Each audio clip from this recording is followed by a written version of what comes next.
Shabbat Shalom for everyone that's here live, and even Shabbat Shalom belated to anyone watching this later. This is America, the Old World. I cover it in variety of variables to lead to one message. And I hope I can make it make sense with Scripture. That's what this study is about. I try to lean as much on Scripture in this study and as little as controversial history and controversial maps.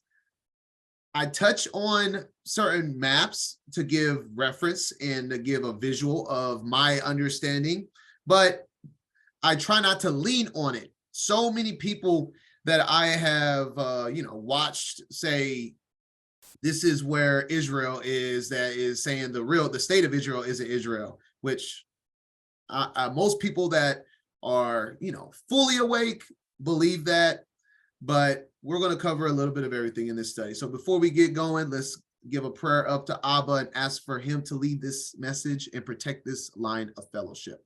All together, Yasharallah. Heavenly Abba, higher in heaven, hallowed be thy name. Thy kingdom come, thy will be done on earth as it is in heaven. Give us this day our daily bread, and forgive us our trespasses as we forgive those who trespass against us. Lead us not into temptation, but deliver us from evil. Give us the Ruach Kodesh, not just for this study, Heavenly Abba, but throughout our walk, that we can only make you and your kingdom be elevated, to shine like a light on a hill. And we ask for you to fill us with your Ruach Kodesh like an overflowing glass of water, Heavenly Father, that we cannot get enough of and that we will never want to be without. Protect this line of fellowship and give us this message to just come to more understanding, so we won't be deceived, Heavenly Abba. That's the point of this message. The more wisdom of truth that we have of your truth, the less we can be deceived. We thank you. We love you. In the name of Yasha, our Mashiach. Amen. Amen. And y'all know the deal. Numbers 10:10. We shall blow the trumpet on his appointed times. So let's get it. If you got one, blow it. Let's get it.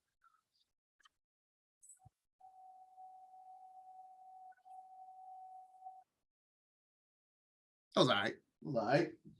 Still put fear into Hasatan.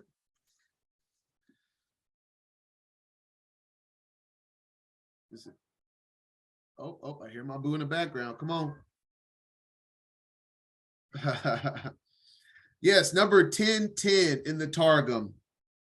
For Hasatan shall be troubled at the sound of your jubal notes. Just a cool little ad-lib in there for that trumpet is a sacred call. It's a sacred call. Let Hasatan know that we getting lit on his appointed time. Okay. Without further ado, America, the Old World. Let's do it.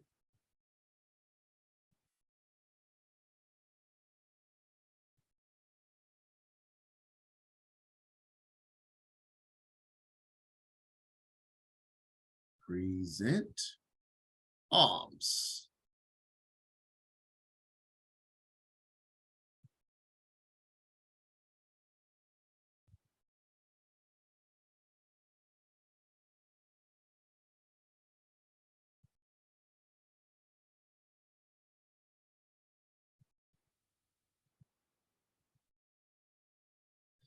Okay, here we go.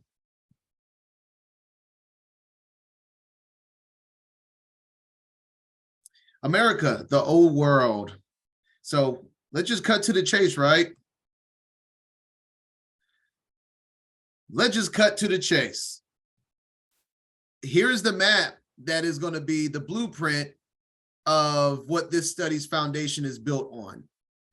I am not co-signing the exact coordinates of what this is labeled as. This is just to give a general idea. We won't know all the details of everything until he gives us the wisdom to know it. And that, I don't think that will be till he returns. So these are just general areas, all right? General areas. Just to give a quick understanding, I believe Egypt is pretty much all of this from Mexico to Florida. I think Egypt is huge. Babylon is right around from Ohio all the way up there to New York. Syria is over here, you know, it's the borderline, I believe, is from right around Mesopotamia area, which is what, well, I guess like I said, the other side of Ohio, Michigan area on upward. And then we have Israel, pretty much the majority of the west coast of America. And then, so yeah, we'll just start off with that. And let's see if I can make a case for it. Let me say this real quick. It's not like this is the truth that I want it to happen. I had a full-blown theory on Israel possibly being over there in Egypt and whatnot because of the point I'm going to make about the pyramids in this study. So this just happens to be what has the most overwhelming evidence, not based off of so-called historical documents that no one can prove, such as maps, but based off of geography, scripture, artifacts, so on.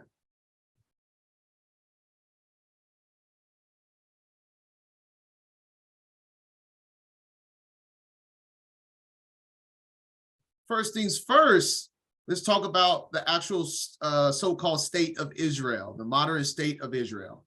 What is Zionism? A movement for originally the re-establishment, or now the development and protection of a Jewish nation in what is now Israel. It was established as a political organization in 1897 under Theodore Herzl and was later led by Chaim Weizmann. All right, so let's go to the father of Zionism, Theodore Herzl. So we, I mean, just quickly just showing who he is, that he is what they say he is. He is the father of modern political Zionism, which is pretty much putting the fake Jews in a land, saying that this is Israel for the false Jewish state. So I found an interesting quote from the book based on Theodore Herzl's life, written by or put together by Alex Bien. Let's check out a quote that I found in there. This is from this book right here, The Jewish State. And we find it right here on page 32. The good Jew Daniel wants to rediscover the homeland of his race and gather his scattered brothers into it. But a man like Daniel will surely know that the historic, so the ancient homeland of the original Jews, no longer has any value for them. It is childish to go in search of a geographic location of this homeland. Not only does it says it holds no value to find the historic homeland in the book based off of the father of Zionism. So the Theodore, the person that is trying to put the Jewish people, the false Jewish people, in a state that they call Israel, the same person states there is no historic value. I mean, there's no value to find the historic homeland, and it is even childish to search for the geographic location of this homeland. If that doesn't kind of tell you that the state of Israel isn't Israel, when the father of Judaism tells you that they're not even looking for the ancient homeland, then I don't know what to tell you. So that being said, let's go forward with the perspective that nobody on a map, a modern day map, Israel is not truly located because it's located over there in the Palestine area, which isn't what the father of Zionism has confirmed. All right, so now I'm going to start off with just basic facts that America is, in no coincidence, is referred to as the New World. They want everyone to forget the history of America because the history of America holds all the real truths of the world and the people that is found within the Bible. They want you to not ask about America's ancient history. They want you to believe it's the New World. So what continent has the most pyramids? Pyramids is well known as an ancient structure throughout the entire world, but what continent has the most? Despite all the advertisement of Egypt and the Great Pyramids of Giza, the Americas actually contain more pyramid structures than the rest of the world combined. Wow. Pyramids are ancient structure, and the Americas hold the most pyramids in the world. And then we have over here, not only do they hold the most pyramids in the world by a landslide, it also holds the largest pyramid, which is hidden and nobody talks about. It's also found in Mexico, which is also in Mexico, which is also obviously North America. And then here's just a map of just many of the documented pyramids all throughout the Americas. Makes you really, nobody talks about it. Everyone focuses on Egypt and the pyramids of Giza, and nobody talks about wouldn't you think people will be fascinated in the largest pyramid, in the vast amount of pyramids, in the history behind these pyramids? No, of course they don't. Of course they don't, because there's truth there. They don't want to let you know.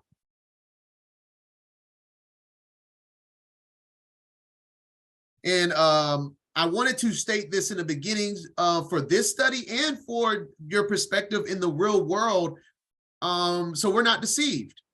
Because I don't believe the pyramid structure or symbol is evil in itself.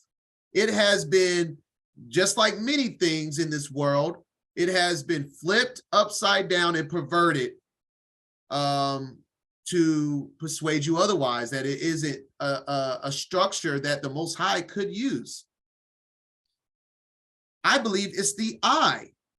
Every time you see them throwing it up, yes, it can be thrown up in general as the rock, as a pyramid, but usually it's depicted with an I or a G or some type of symbolism with it. That's how they have perverted it, is through all of this different type of symbolism with the pyramid. Because did you know that it's documented that Israelites also used pyramids? Nobody would tell you that. But it's right here in First Maccabees, which is found in the original Apocrypha. Simon also built a monument upon the sepulchre of his father and his brethren, and raised it aloft to the site with hewn stone behind and before. Moreover, he set up 7 pyramids, one against another, for his father, his mother, and his 4 brethren. And these are Israelites. And the structure he chose as an honorable monument, and these are righteous Israelites. Let me state that. This isn't a pagan putting up pagan monuments for his family. This is a righteous man of the Most High. And he chose to honor his family pyramids. That probably means that that was yes, these are actually Levites, honorable, righteous Levites of the Most High. And no one talks about this. And then as a second witness found in Antiquities of the Jews of Josephus, book 20, chapter 4, paragraph 3, that but Moabites sent her bones, as well as those of Zitzates, his brother, to Jerusalem. So this is actually even giving us a location, and gave order that they should be buried at the pyramids, which their mother had erected. It's funny, both of them have something to do with burial in pyramids, but it's obvious that pyramids was used well around Jerusalem, and it was normal for them to be around, because he even said place them, bury them at the pyramids. So evidently there was pyramids all throughout there. So I just want to make sure that going into this, like the general area, like over here, general area where they have Israel, that if there is historical pyramids here, that doesn't mean that they're always pagan. It could be a Israelite structure, is my point. Possibly, could it possibly also be Solomon's temple? Could Solomon's temple have been a pyramid? If the ancients all built pyramids, and that's the thing, you'll see pyramids throughout the entire world. I believe the three sons of Noah, Shem, Ham, and Japheth, I believe all three of them were great architects. They built the ship, for goodness sake, Noah's Ark. I believe all three of them knew how to build pyramids, and they were really good at it. If you look into tetrahedrons, which is a 3D structure of triangles, a pyramid. A pyramid is the structure name of it. A tetrahedron is the geometry name of it. And there, you can legit look up tests that shows pyramids can harness power, literally power. I've seen this one video of, they had like a leaf inside of a tetrahedron, and they had a leaf outside of it, and the leaf inside of the pyramid structure stayed healthy longer than the leaf that was outside of it. So I'm just pointing this out, that there's more to this, and we're not going to focus on it. This is not building. I just wanted to give some understanding, since I'm going to talk about pyramids throughout this study.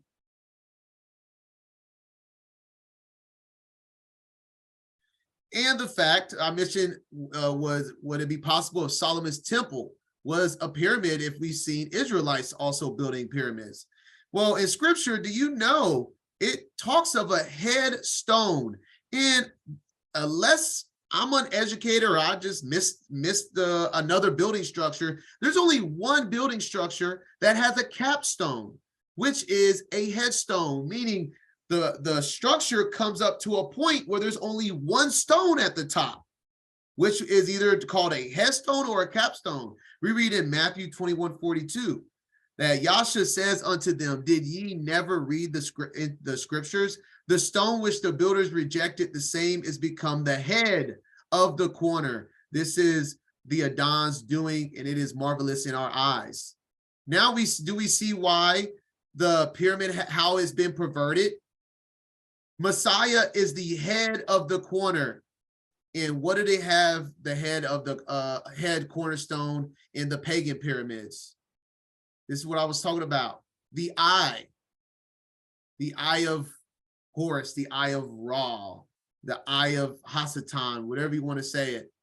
He has put himself in the position of Messiah. Also in Psalms 118. The stone which the builders refused, which is the precept of Matthew 21, is become the headstone of the corner. So I'm just throwing that out there. So, gather understanding on all these pyramids, that I believe all ancient civilizations used pyramids. Some were just built for other gods, but Israelites built them for the Most High, possibly. We got that they built pyramid conformations, and that Messiah is a head cornerstone, both witnesses of a pyramid-like structure.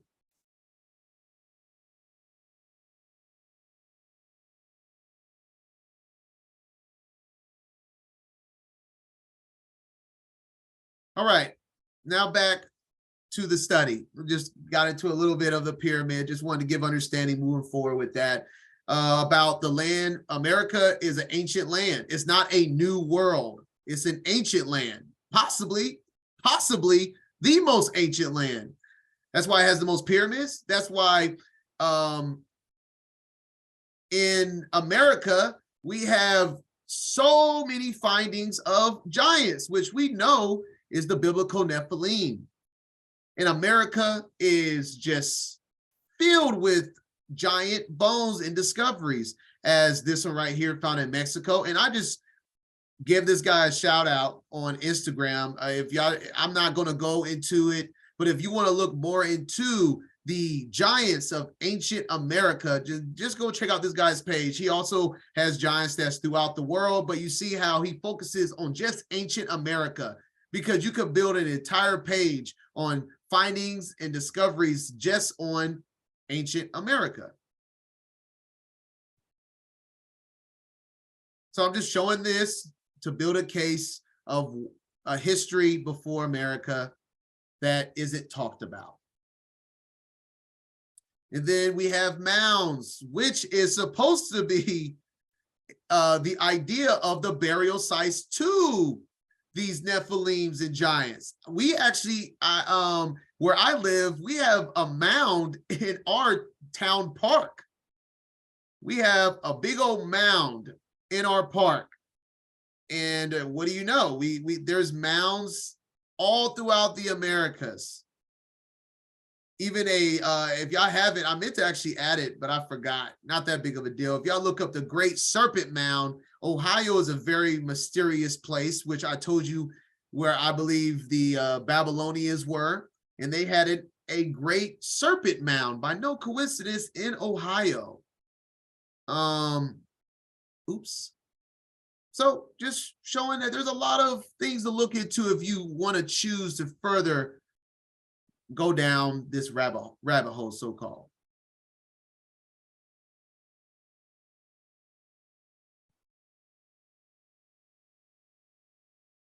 And like I said, I'm not going to focus on labeling of maps, because that's honestly, anyone could do it. I have seen many people say Israel is in South Africa. Israel is over there where the Sahara Desert is in Africa. Like I said, I had a take on Israel actually being in Egypt over there, or over there by Ethiopia. In other words, you can find a map for almost any argument. So I'm not trying to focus on what the maps are labeled, but I'll show you some, just be like coincidence. We have a ton of lands in North America that's named after Canaan, a ton of lands in North America named after Goshen. And when we,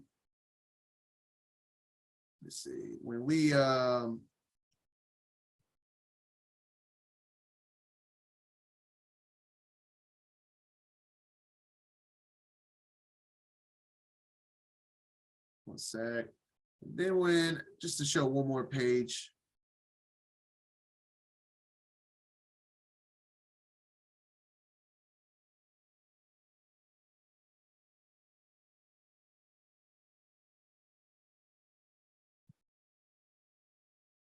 And then just Googling it, Utah, just showing Utah. Utah has a lot of biblical names, and the entire America has a lot of biblical names.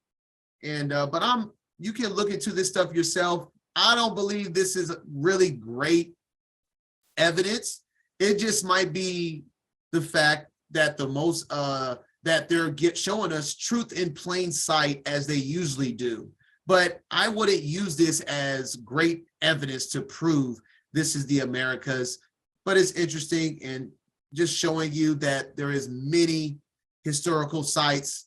The right by Utah and Nevada, they have a Zion National Park, and etc. The list goes on, but I'm not going to focus on that in this study. I'm going to lean as much on scripture with worldly facts as I can instead of just what somebody named a town or a park after.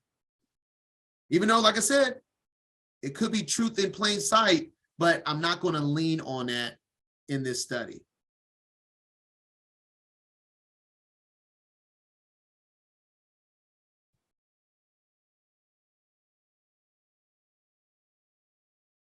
All right.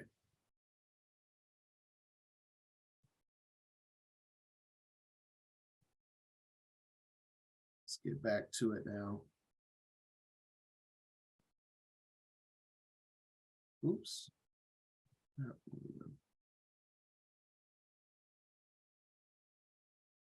All right, so coincidence, you decide, but I'm not going to lean on it. Oh, whistleblowers from the.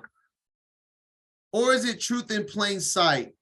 Show this quick video of how the occult works in that they do show truth in plain sight. It's up to you to with the Ruach to decipher the truth or just gatekeeping information.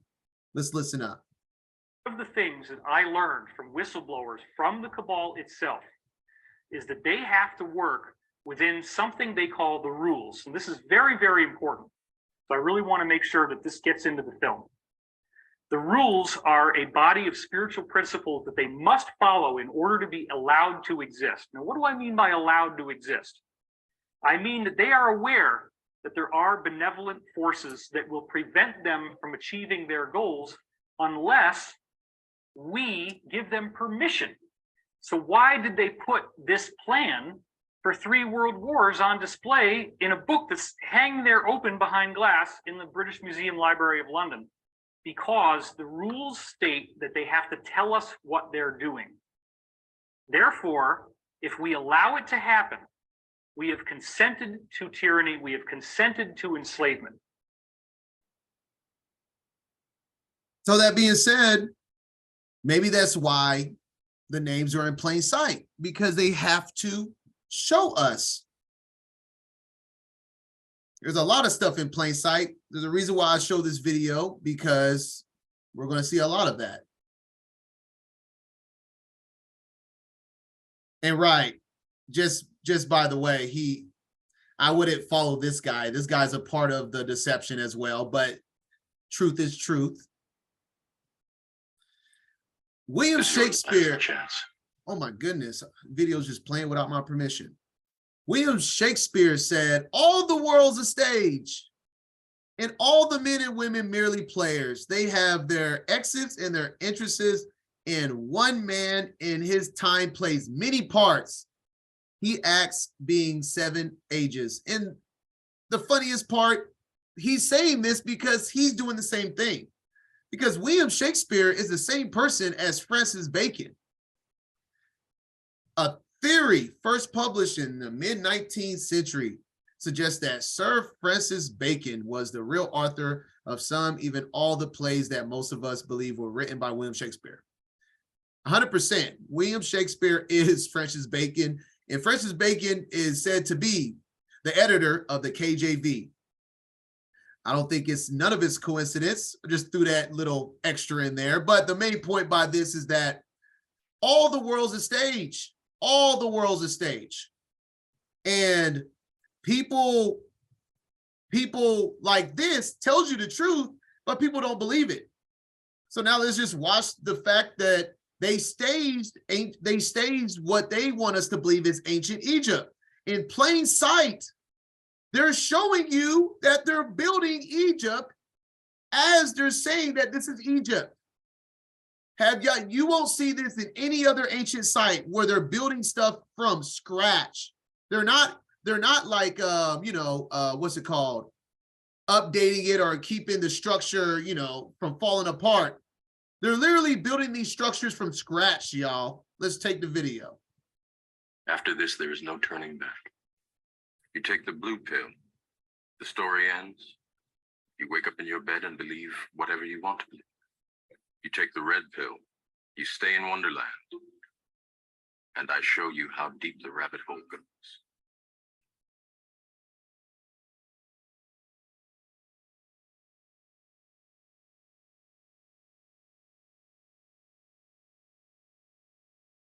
All I'm offering is the truth, nothing more.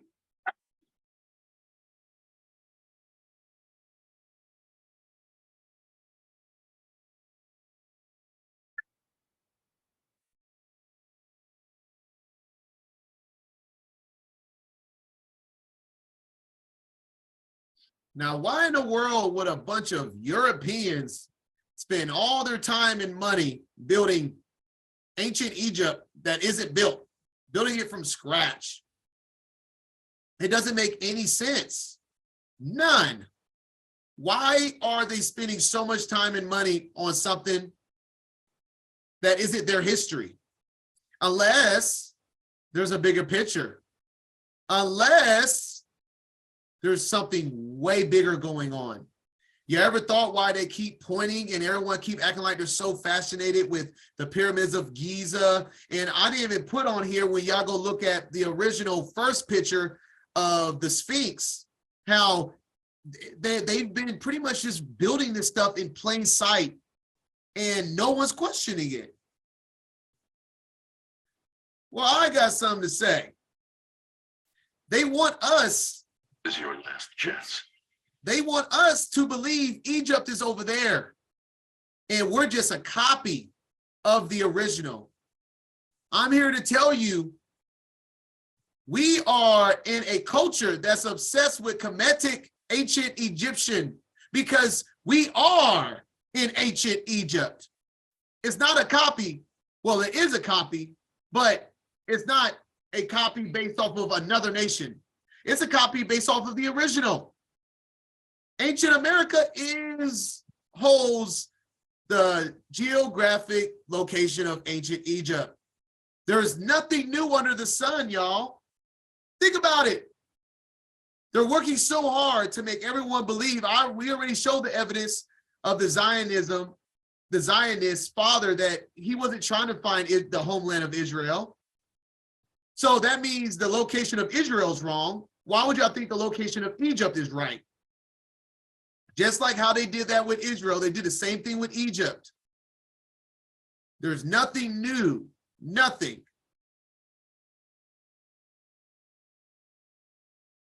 History is written by the victors. They straight up tell you this. They'll make you believe anything you want because they're the one winning. The dollar, think about it. The currency is based off of the land. So the front, we have the president, right? No one questions that this is the president of the United States. Why do we question if this pyramid and this eagle belongs to America? Because it does.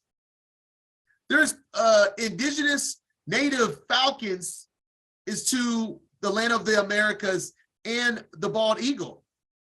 This is a duplicate. It's the same exact thing. The eye is it's Egypt. We're in Egypt. They're showing us. They're not showing us that they're copying Egypt. They're showing you in plain sight. That's why I posted that video. I posted that video because they have to show you. And they do. And we think of all these other different theories instead of the fact that we actually are in Egypt. That's why our dollar bills look like an Egyptian pyramid. Oh yes, we're about to get on Deuteronomy 28. Like you never saw it before. About to get into these scriptures. I'm about to get into all of that. Give me a second, family. So in other words, this president belongs to this country, just like the eagle and the pyramid does. Ancient America has the most pyramids and the oldest, but we don't believe that this pyramid belongs to America? Come on, man. Just like the masonry, apron, the clothing, all of that. It's the same thing. The pyramids to the eagle with the Star of Remphan. Same thing as the flower of life. I've done that on past videos on the code of mankind, the Star of Remphan. It's the same thing. It's the same symbol. There's nothing new. They just rewrote history.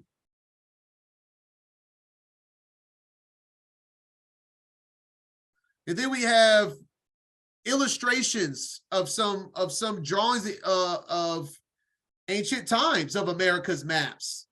Tamari. Tamari is America, which we can even see in this Egyptian what's it called? Encyclopedia. That's what the word. This Egyptian encyclopedia would tell you the Tamari, or is plural for the actual people of Tamari, but Tamari, and y'all can Google this, by the way. There's plenty of connections with this Tamari being America, and obviously right here it tells you that they're in Florida. But it was named Tamari, which is based off of Egypt.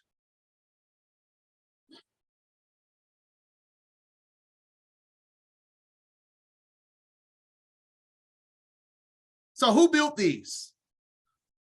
I just showed you a video of them rebuilding or building up a fake land, a fake Egypt, right? Who built these? Well, they straight up tell you who built them. Boom. They spell out the Star of Remphan on top of the pyramid, spells out Mason on the dollar. And they put their logos all on pyramids. They love it. We know who's building this. The hands and craftsmen, master builders of Hasatan himself. If anybody was going to build up a new world, it was going to be the master builders themselves.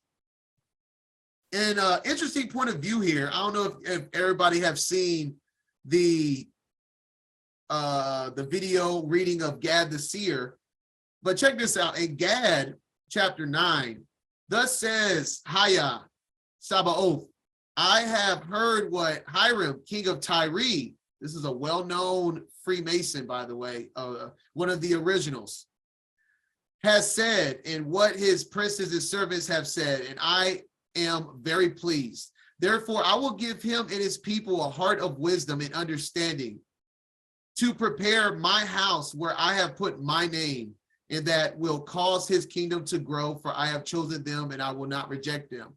So the Most High, ironically, everything happens for a reason. The Most High blessed King Hiram to build King Solomon's temple, which I showed you in the beginning could possibly have been a pyramid. So if King Hiram is a Freemason and he was blessed to be a builder, a heart of wisdom and understanding to prepare my house, which could have been a pyramid, then who would have been better for this job than Masonic builders themselves? They have told us in many ways that this is what they do. And we see Hiram. This is a well-known, Hiram Abiff is a well-known Freemason, and that they are connected with the biblical Hiram, in that they believe that their God, everything in Masonry has reference to God, implies God, speaks of God, and points and leads to God. Obviously, they're not talking about this, the real one. Every degree and symbol and obligation, lecture, charge finds its meaning and derives its majesty from God, the great architect and master builder of the universe. So they call themselves master builders. Their God is the master builder, architect of the universe. So if they were going to build a new world, and not just in America, who was going to build it? And we see down here this illustration of from the original first president to right here. This is the illustration of King Hiram throughout all these people, astronauts, Benjamin Franklin, and so on. They are throughout the entire world, and they keep the agenda of the angels, the fallen angels, growing. So generations may pass and men will die, but The devil's agenda never does, because every generation it is passed down from King Hiram and so on. So the agenda never stops, and the people keeps working towards a cause that's beyond their understanding and will live beyond them.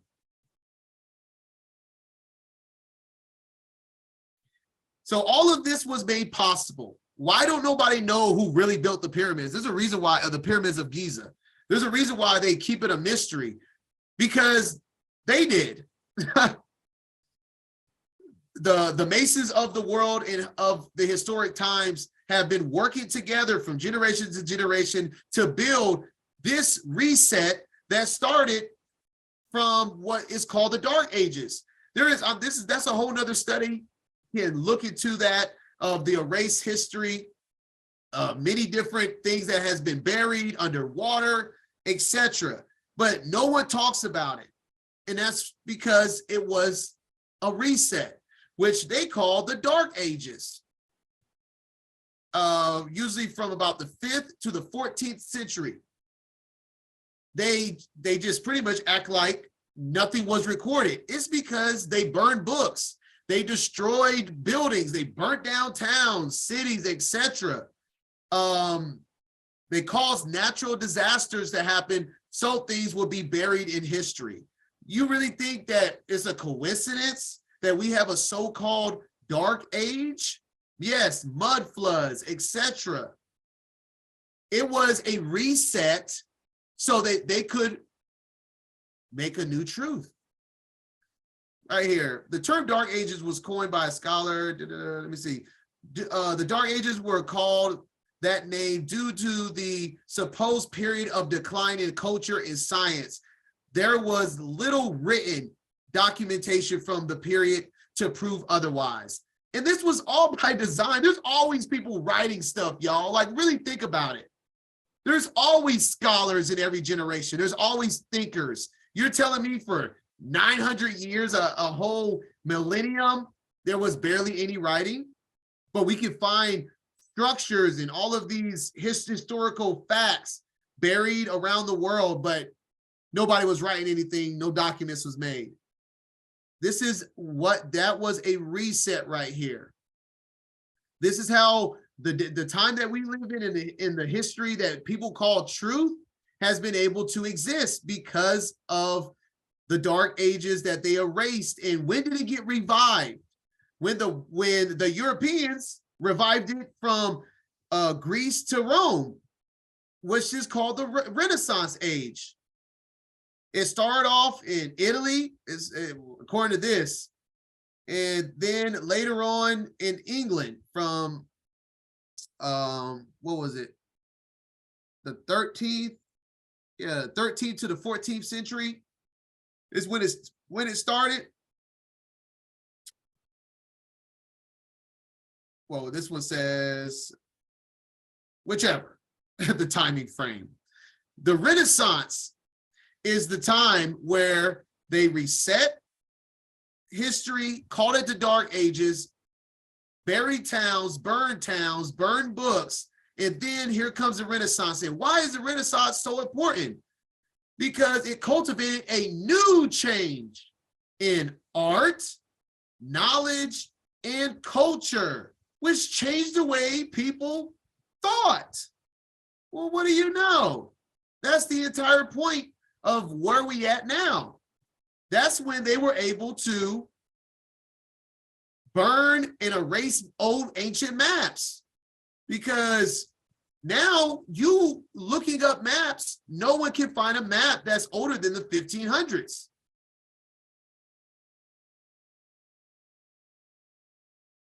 When was the first map of America, like America, the continent just showed up in 1500? But it says 1507, that was kind of a world map with America. And this is the earliest one I can find in the early 1500s of just parts of America. And it's because of the reset. They took from books to maps.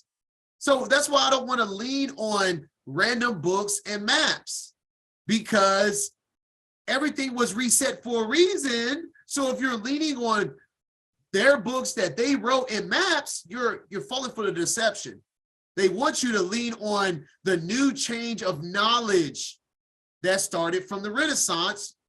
And that's where all these ancient maps, the oldest maps that we have, from the Americas ancient map to even Africa. The oldest map they have is about the same time frame, the early 1500s. What do you know? The same time frame of the Renaissance, where new knowledge was presented so they could control the way we think.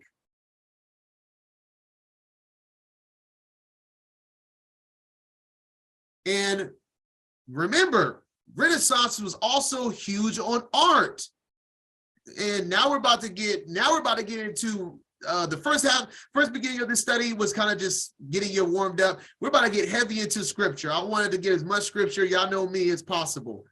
And right in the Renaissance, it fits the time frame of 1 Maccabees 3:48. They laid open the book of the Torah, wherein the heathen has sought to paint the likeness of their images. And I do not co-sign on any image of Messiah. This is just an illustration that of the Renaissance time frame. And also the time frame where they inserted the fake Ashkenazi Jews, which they straight up tell you that they're Ashkenaz, and you go in the Bible. Truth in plain sight. I don't get it.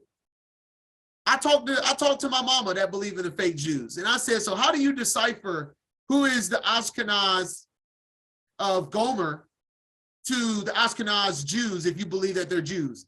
And she literally don't know. Nobody knows. It just doesn't even make any sense. It's like, so who are the Gentile Ashkenaz that's related to Gomer, and who are the real Jews? Like, many truths in plain sight. Many truths in plain sight.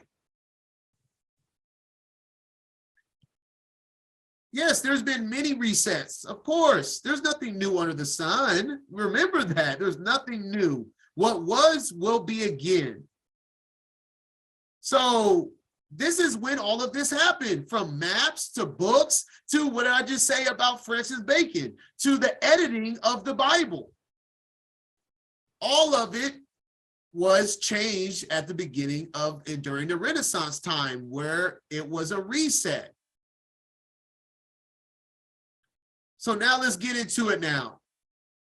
It's important to understand for this study, but it's important to understand, regardless of this study, that who fits the real Bible prophecy of his people in the Bible. We have it's almost a joke that the Holocaust is supposed to fit somewhere in the Bible. Everybody hates it, their people, God's people, right? And that the Holocaust is that. Holocaust don't fit nowhere in the Bible. I mean, it's horrendous when you try to fit it in the Bible. But when you go to the slavery found in America, OMG, it checks all the boxes. I'm not going to do a full-blown study on this. I'm going to present, just like here, y'all can look up all Deuteronomy 28. It talks about it in Jeremiah, and there's in Leviticus, all throughout the prophets in the Torah. It talks about a cursing of his people that wasn't fulfilled in the Old Testament. And I'll give a confirmation of that in the next slide. But this is very important. I truly believe, I said this in my Mark of the Beast study, if you believe in Judaism, I believe if you believe in Judaism, you will receive the mark, because that's the entire point of Judaism, is to trick you into taking the mark of obedience to a false nation of people that holds a false religion. So it's very important to have an idea, at the very least, of who is his people. Okay, so we see all of this. None of it, just, it talks about so much things that they would be given a new religion, that their sons and daughters will be taken from them, how their wives will be taken from them, how their land will be taken from them. That none of this happened in Holocaust, okay? But just to read this little passage right quick, just to show a little bit. Deuteronomy 28 in the Targum translation. And the Adon will make you and your king, whom you may set over you, to go away among a people that neither you nor your fathers have known, and you will carry tribute to peoples who worship idols of wood and stone. That ain't never happened to Judaism. Judaism has held on to that star of Remphan since day one, did they not? They even had that star. They were in, according to the Germany history, they wore the stars. So when were they ever handed an idol of wood and stone? They have the star. Because this is talking about Islam and Christianity, which has been pushed upon the Americans in particular, but Americans that has been came out of slavery. And if thought of your heart to be worship their idols, you shall be for an astonishment for proverbs and tales, meaning there will be called things. And hello, the black people, the minorities of the slave trade has been called many things. And they talk about that in multiple times throughout the Bible. Among the sons of the Gentiles where the Adon will have scattered you. And then from Deuteronomy 28, this is so important. I have heard people that don't want to hear this truth. And this is so important to understand that in 46, it says, and they shall be upon thee. What's they? The curses. So the curses shall be upon thee for a sign and for a wonder upon thy seed forever. So that means you should be able to identify who the Israelites are based off of the curses. Hello. In other words, if you don't fit the curses, you have a slim chance of being an Israelite. And, not saying every single Israelite was in the slavery in America. That's what I'm saying. Not saying that. But I'm saying that is where this curse from Deuteronomy 28 was lived out, was in America. That is a very big deal for the certain points I'm going to make throughout this study. So if you don't agree with it, it's going to be tough for you to grasp some points in this study. But I'm telling you, there is no other slavery in the world that matches up Deuteronomy 28 in exact verse by verse. You can go down Deuteronomy 28 verse by verse, and it matches up with the entirety of the slavery that happened in America.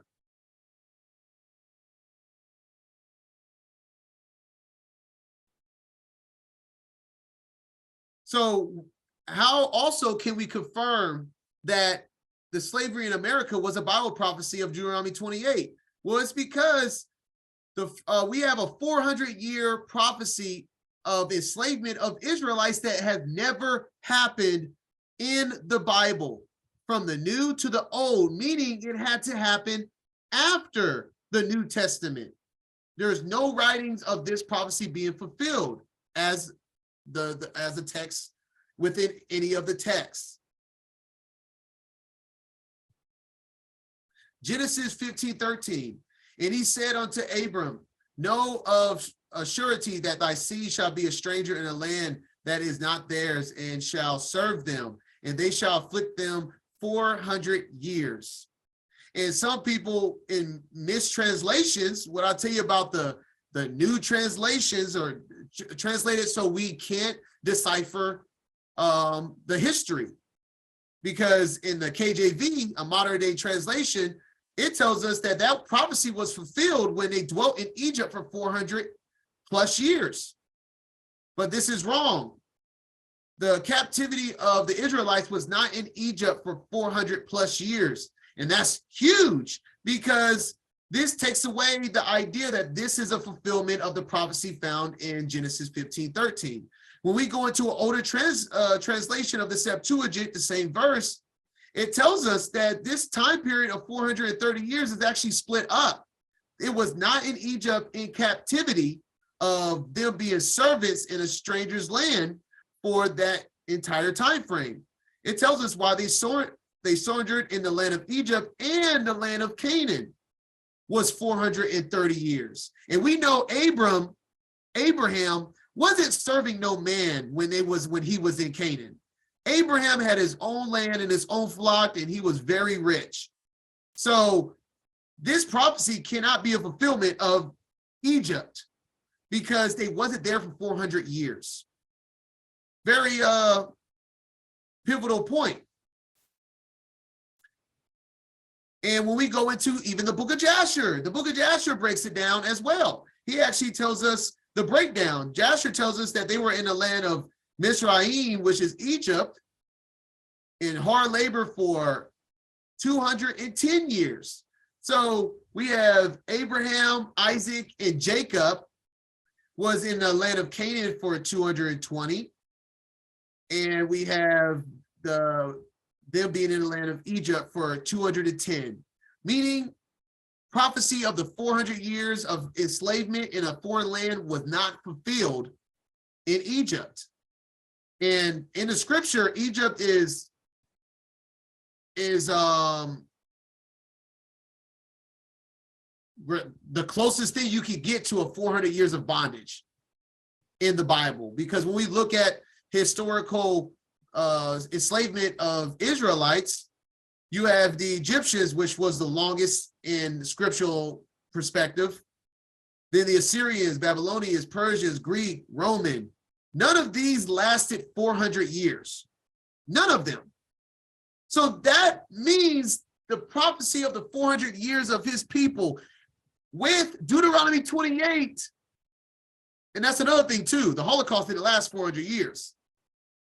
So when you combine the prophecy of 400 years of bondage with Deuteronomy 28 curses, it is overwhelming that there's only one people that fits this curse, and that is the slavery that happened in America.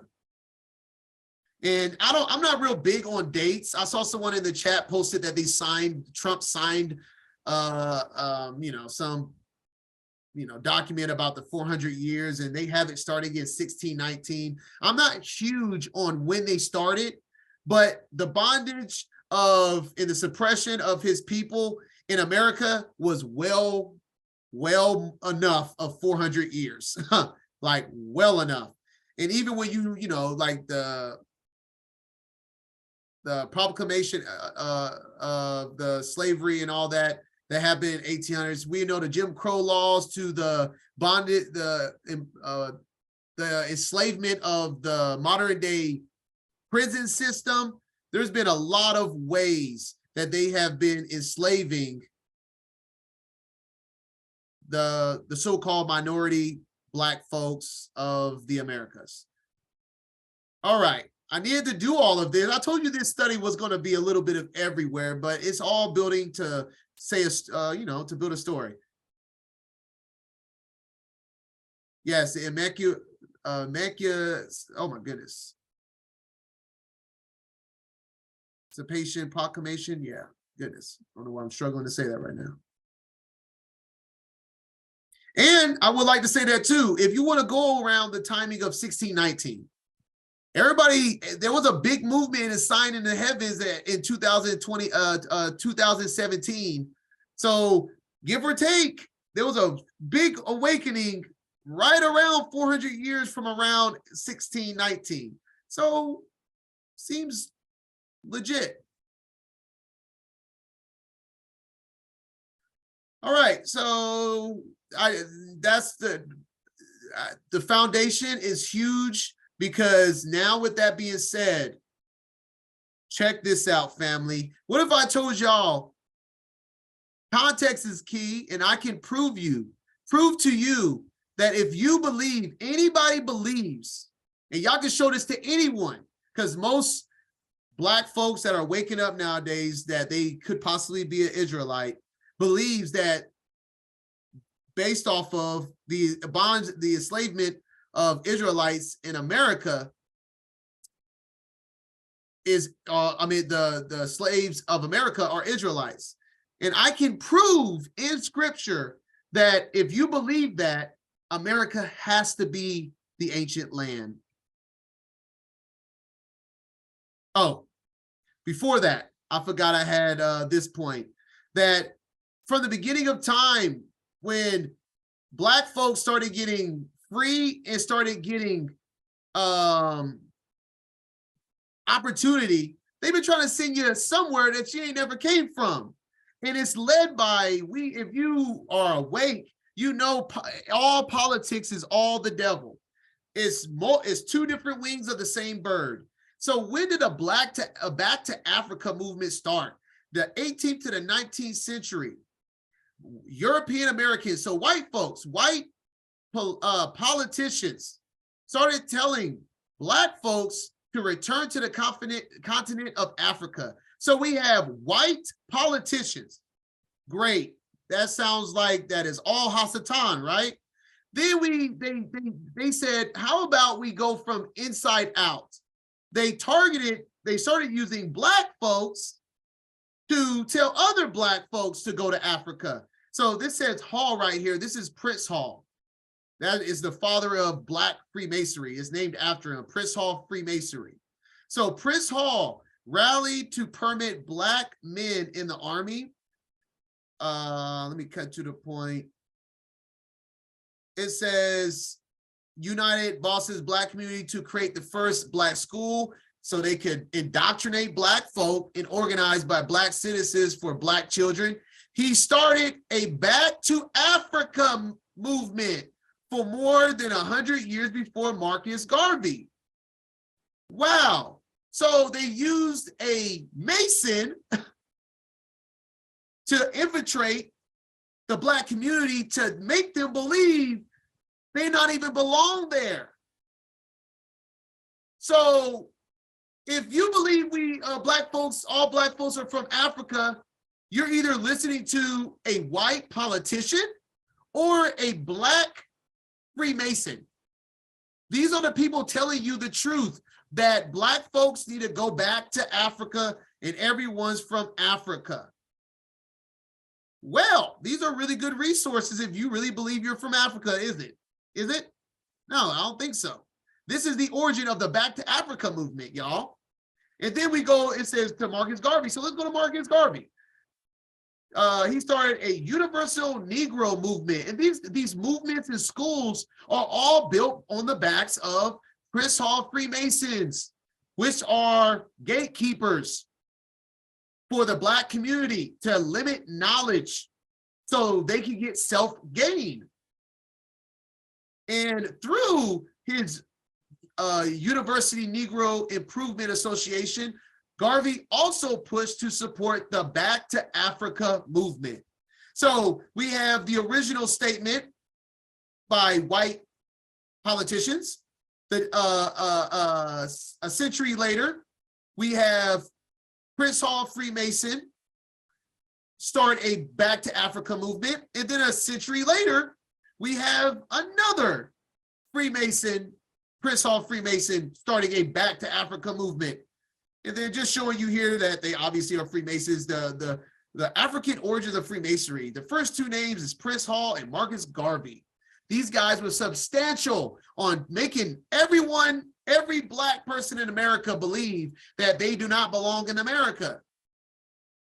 Is this really good resources that you should be believing?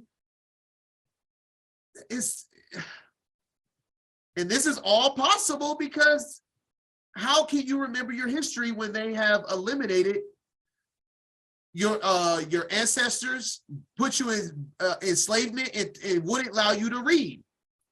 You wouldn't know who you were. How would you know?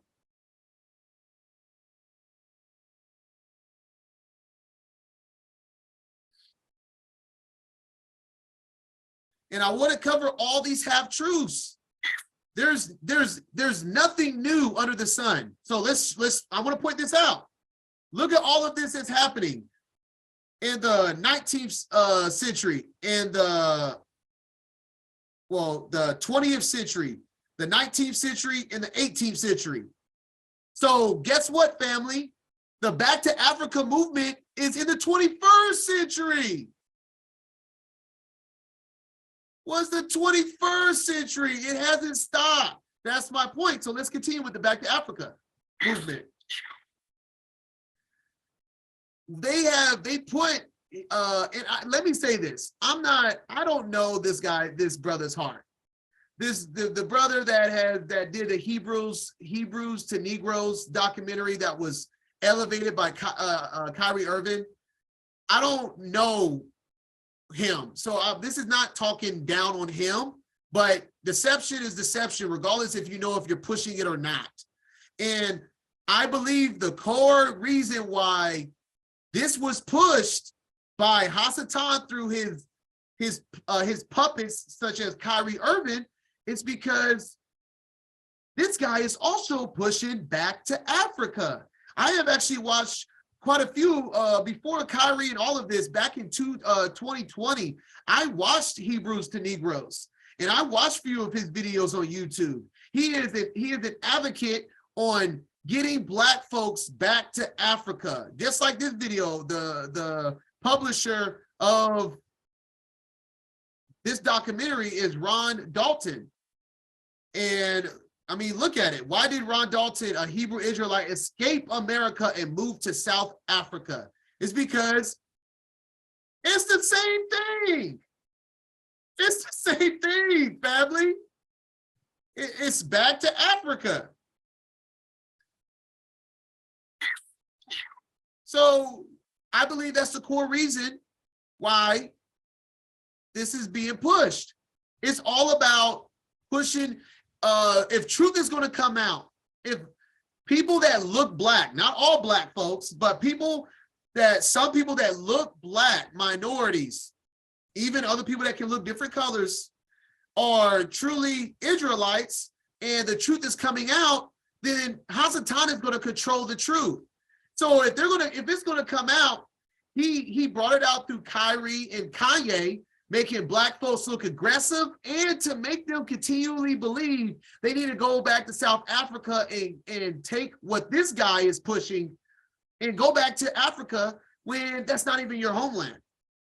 That's why I believe the full truth of why that was being pushed through the puppets. Guys, I see y'all in the chat talking about, can't believe Marcus Garvey. Guys, anybody that's famous is a puppet. Like, yeah, Hasatan controls who's in the limelight. Think about it. How many people didn't get off a bus or didn't want to move out their seat, but they chose Rosa Parks, and they gave Rosa Parks all of this attention for just not getting out of her seat? It's because Rosa Parks was associated with Masonry. She was a controlled opposition. MLK, why was he different from the rest? MLK told you himself. Look up his famous quote. I believe I have led my people into a burning house, burning building, whichever the quote says. These people are used as puppets for an agenda.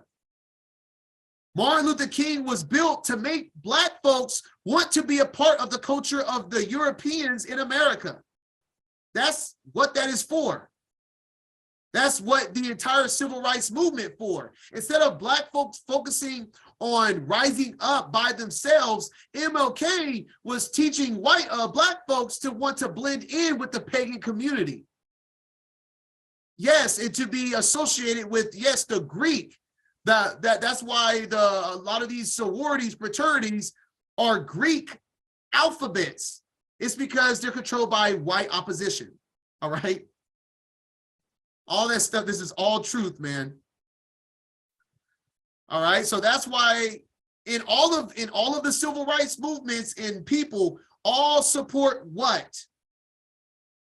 The Africa movement. The fact that they're from Africa, that they're African Americans, and so on. And then we have what's going on in Judaism. And I have a personal experience with this because my mom is in it. I'm seeing this from the inside out. That since Black people are waking up to the truth, then guess what?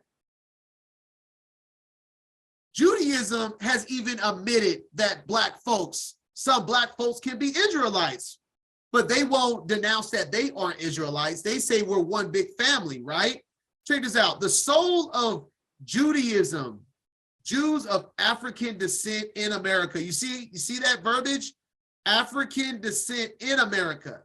So they're controlling the Israelites of America to believe that they're African and that that's the only way that you can be of Israelite descent is if you're from Africa.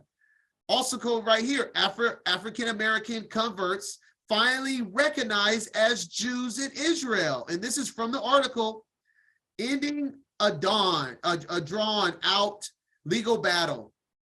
The Interior Ministry has agreed to recognize a large African-American family of converts as citizens of Israel.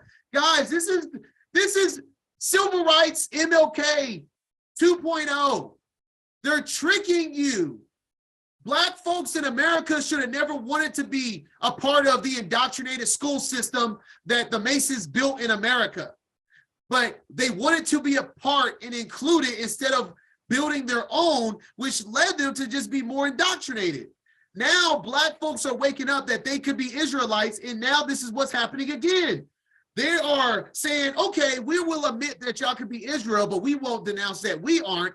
Matter of fact, we're going to graft y'all into the fake state of Israel and into the fake religion of Judaism. That's what's going on here.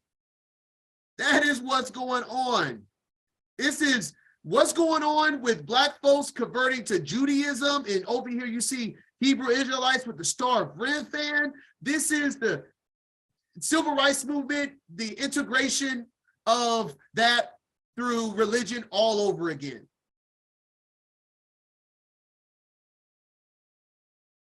And I'm going to show you this video from this Rabbi Shapiro guy. And look at the message. It is coded.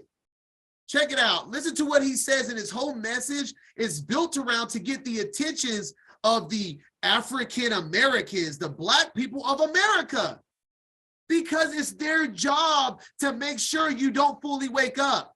They're like, oh, you think you're an Israelite? Okay, well, we'll take care of you in Judaism. That's the deception. Check out this video.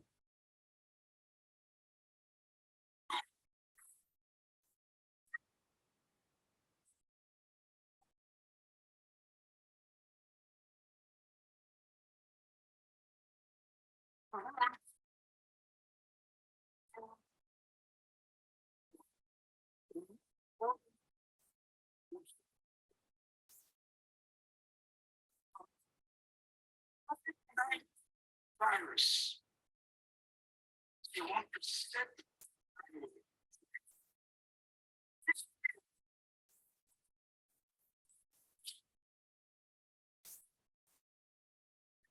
Oh, he's using Masonic slogans. He wants to create order out of chaos, a new world order. OMG. And this is a pretty elevated rabbi in Israel right now. In his target community for this order out of chaos, he's coding it. Like I said, they have to tell you. He's telling you this is the deception. He's targeting the so-called African Americans in America. Oh, man. Okay, 1 second. Oh, my goodness. I'll try to play it one more time.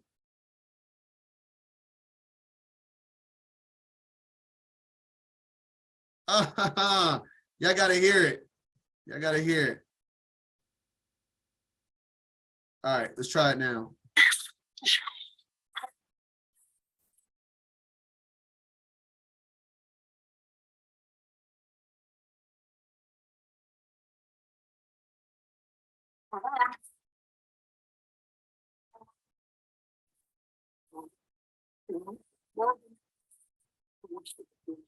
Wow. I got this though. It's fine. I can do this on my phone. I'll play this. I'll play it on my phone. Oops. I'll play this on my phone real quick.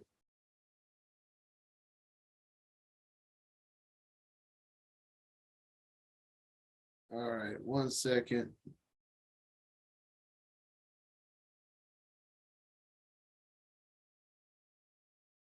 All right, it's going to be played from my phone. Hopefully you can hear it.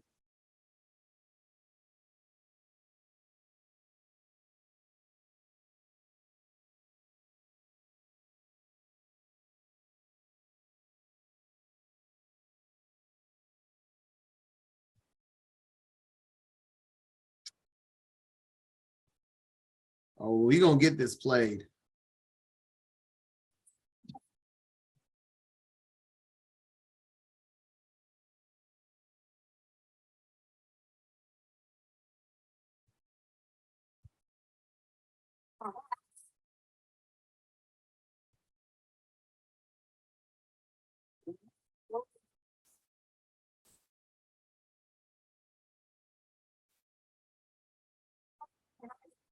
Virus. You want to set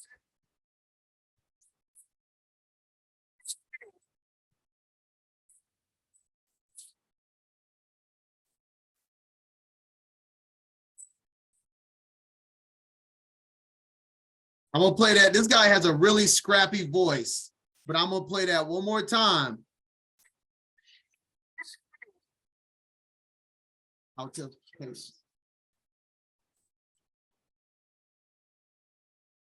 Did y'all hear that? Clear enough? Best I could do. Hopefully you could hear it. Gosh. Yeah, the video, we're just not doing it. But he says that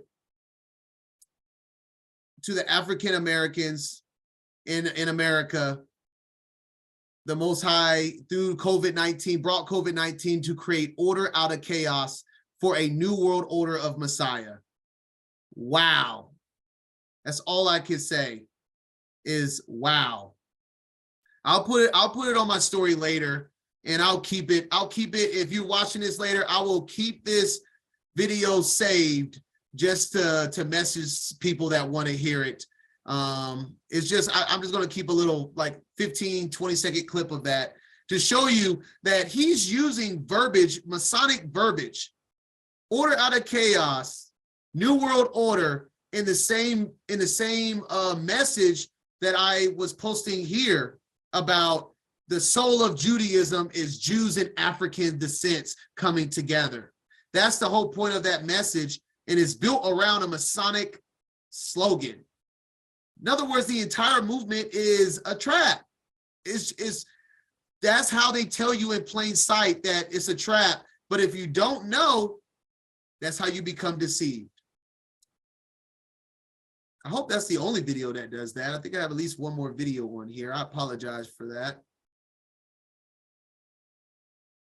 But continuing, these are all the half-truths that they will let you know that, hey, yeah, Black folks can be Israelites, but only if you're African, only if you're here, and if you are, you need to get converted to Judaism. That's type of the idea of how the world's trying to control it. Or just take your butt back to Africa and go be in La La Land, trying to go after fake culture that ain't there.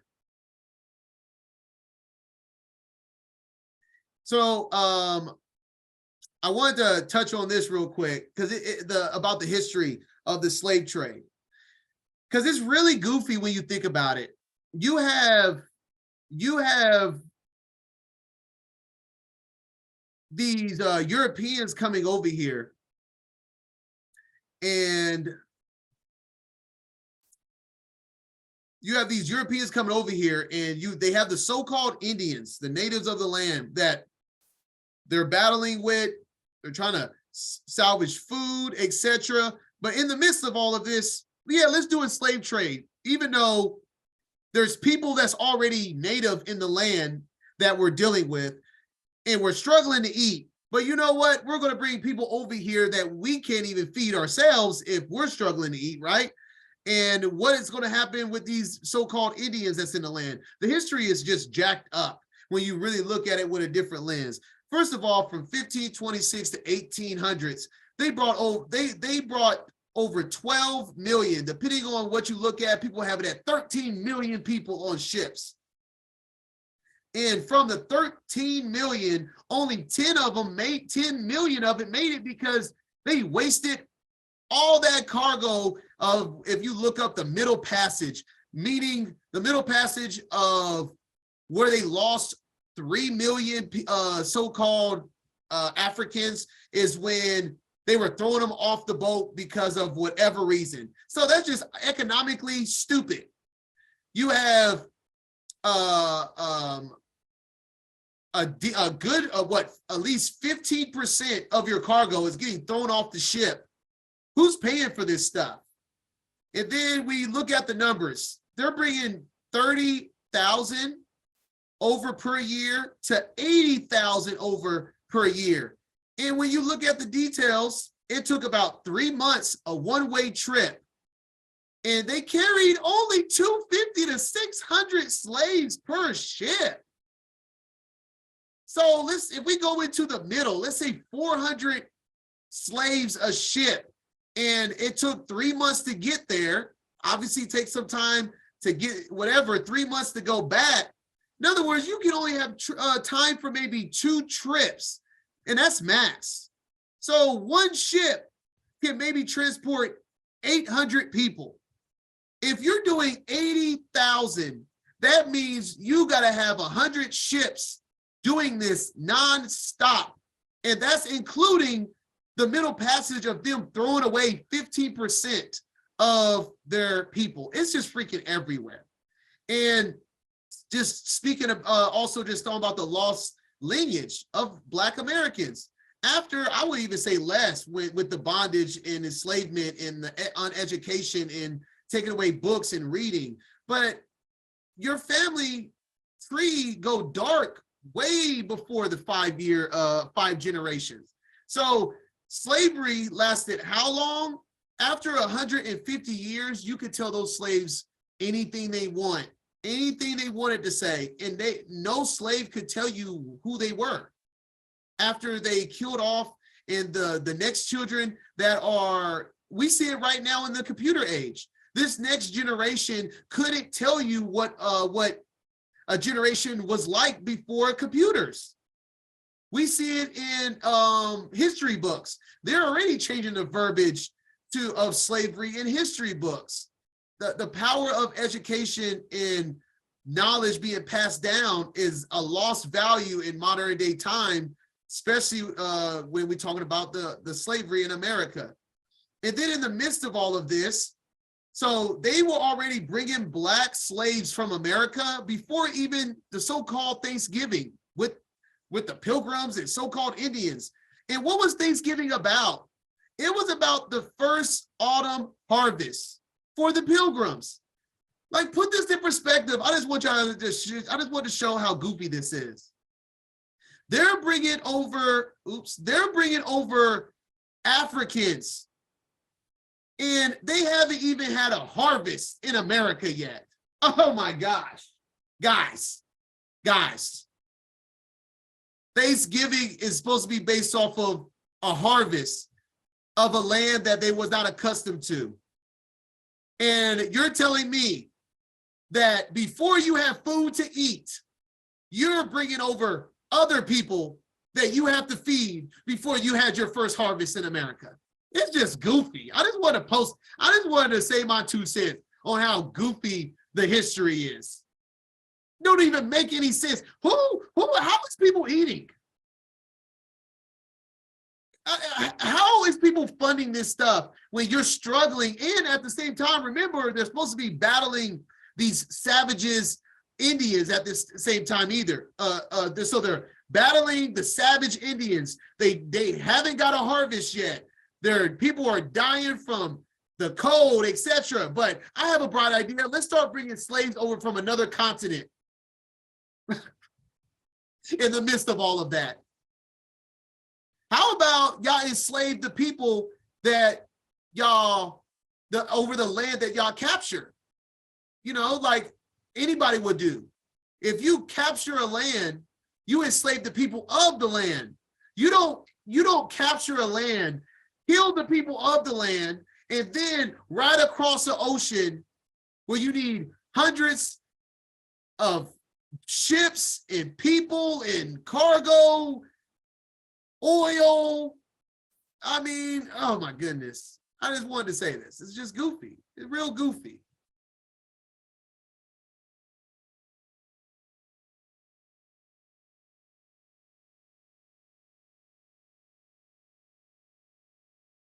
That's the John. That's the part of the history that is not mentioned, that I'm not covering in it, because it's honestly has nothing directly to do with this study. And I'm already kind of everywhere, as you can see. So I'm not covering things that isn't directly going to impact this study. If you want to look into the ancient history, then you could do that, or maybe I could do that later, but that's not what this is. Simply about America, and every point I'm making is building a case for America being the old world of what we find, the ancient world of the Bible. All right, so that being said, we see that hundreds of ships supposedly was still sending people over in the 1800s. We see also in the early 1800s that we have a photograph. Photographs was happening in the 1800s, the same time slave ships were still happening. So why do we only have paintings and illustrations and drawings of slaves on ships or even slave ships? But we have plenty of Europeans on boats in the same time frame. So is there any pictures of slaves on boats? If you find one, send it my way, because I don't think it exists. There is no pictures of slaves on boats, the same time that there are pictures of people coming into America. Oh, so the real people that's not from America was telling Black folks to go back to Africa when they're from Europe. And there's photo evidence of them coming in, all black and white, all 18 to 1900s, but not one slave boat. And we don't even have one artifact of an ancient slave boat. It's funny because in the South over here in Texas, I can drive. There is streets I can drive, and there's still plantations built up. So I can find a plantation of artifact of slavery, but there's no slave boats. You're trying to tell me that there's no proud, racist white people that wanted to keep their slave boats? Because they're real proud of their history, as we can see. They use lynching postcards. The white folks wanted to take not just saying white folks in general, but the people that came over that did this were mostly white. And they were pretty adamant on taking pictures and posing and doing, so you're telling me they didn't keep this same energy when slaves were coming over? Nobody was proud taking pictures of their slaves coming off the boats for auction.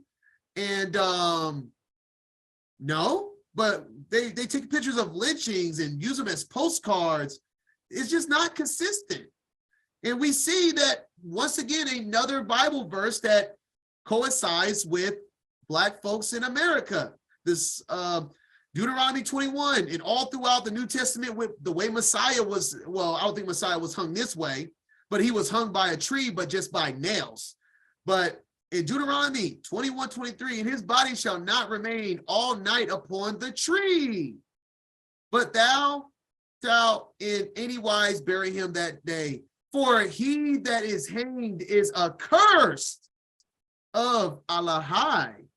And this actually makes sense, because the Israelites would have been cursed to be hung this way, right? It's almost like a prophecy being fulfilled of Deuteronomy 28, the way that they hung on trees to show that they were cursed by our Creator.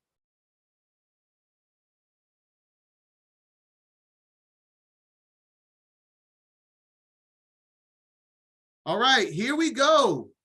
Pull out your modern day Bible. It doesn't matter what translation, family. I'm showing you right here in context. This came to me this week before this study. All glory to the Most High. He gave me this gem through the Ruach. I can prove to you that if you believe that the American slavery is Israelites, then I can prove to you that the ancient land is here in America. Deuteronomy 28:68. And the Most High shall bring thee into Egypt again with ships, by the way whereof I spoke unto thee, thou shalt see it no more again, and there ye shall be sold unto your enemies for bondmen and bondwomen, no man shall buy you. So many will say this is the Atlantic slave trade. See, we're going to Egypt. You look at the dollar bill, it symbolizes Egypt. The Atlantic slave trade symbolizes the ships. But does it when you put the entire verse in context? Focus on the yellow. I have the yellow highlighted for a reason. By the way, whereof I spoke unto thee. So by the way, this is talking about a route. Thou shalt see it no more again. Wait a minute. He said this in the Bible. In Exodus 14:13-16. And Moses said unto the people, fear ye not, stand still and see the salvation of the Most High, which he will show to you today. For the Egyptians whom ye have seen today, ye shall see them again no more forever. And the Most High shall fight for you, you shall hold your peace. And the Most High said unto Moses, wherefore criest thou unto me? Speak unto the children of Israel, that they will go forward, but lift up thy rod and stretch out thy hand over the sea and divide it. And the children of Yasharallah shall go on a dry land through the midst of the sea. Where was this said? At the Red Sea. By the way, you will go to Egypt again, by the way, where I told you that thou shalt see it no more again. Where did he say that? Literally, right in front of the Red Sea, before they walked over it, he said, ye shall see them no more again forever. So he said, I'm sending you back to Egypt again, the same way where I told you you wasn't going to see it. But since you didn't do what I told you to do, you served other gods, I'm sending you to Egypt again by the same way where I told you that you wouldn't see it again. It's right there, y'all. So in other words, the land, the slavery of the bondage of his people, that is the prophecy fulfillment of the 400-year curse of Deuteronomy 28, has to be in the land of Egypt, where he said he was going to send you. Woo! Right there. So anybody that believes that the Israelites is from the American slavery, all you got to do is show them the precept. No one shows you the precept. By the way, what way? The way where he spoke unto thee, that you will see it no more again. But the Most High took it back, and he sent them back again. That's why he said, I will bring thee into Egypt again. And why did he say with ships? Because the only time you could walk on dry land was when Moses parted the sea. So he's going to send you back on ships, because the sea won't be parted, and you will be the same way you came, but through ships. And this is another thing with the Atlantic slave trade. Where did he say that they were going to be sold? They were, so according to Atlantic slave trade, they were sold on the west coast of Africa. That is not Bible prophecy. Where will they be sold? There, which is in Egypt, not the west coast of Africa. Nobody that has Africa on the west coast. I mean, nobody has Egypt on the west coast of Africa.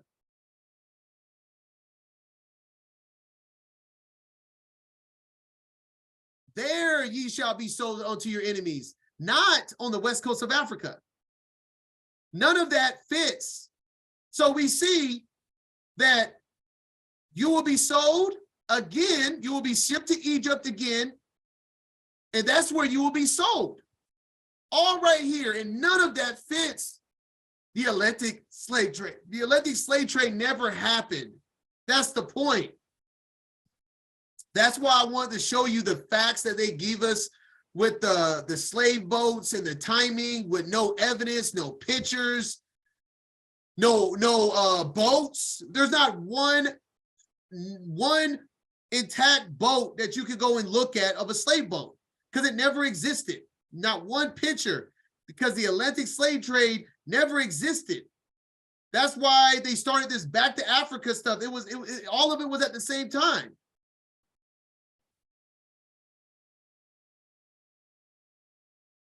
Woo, right here. In any translation, family, you have to make sense with the yellow. If you're going to say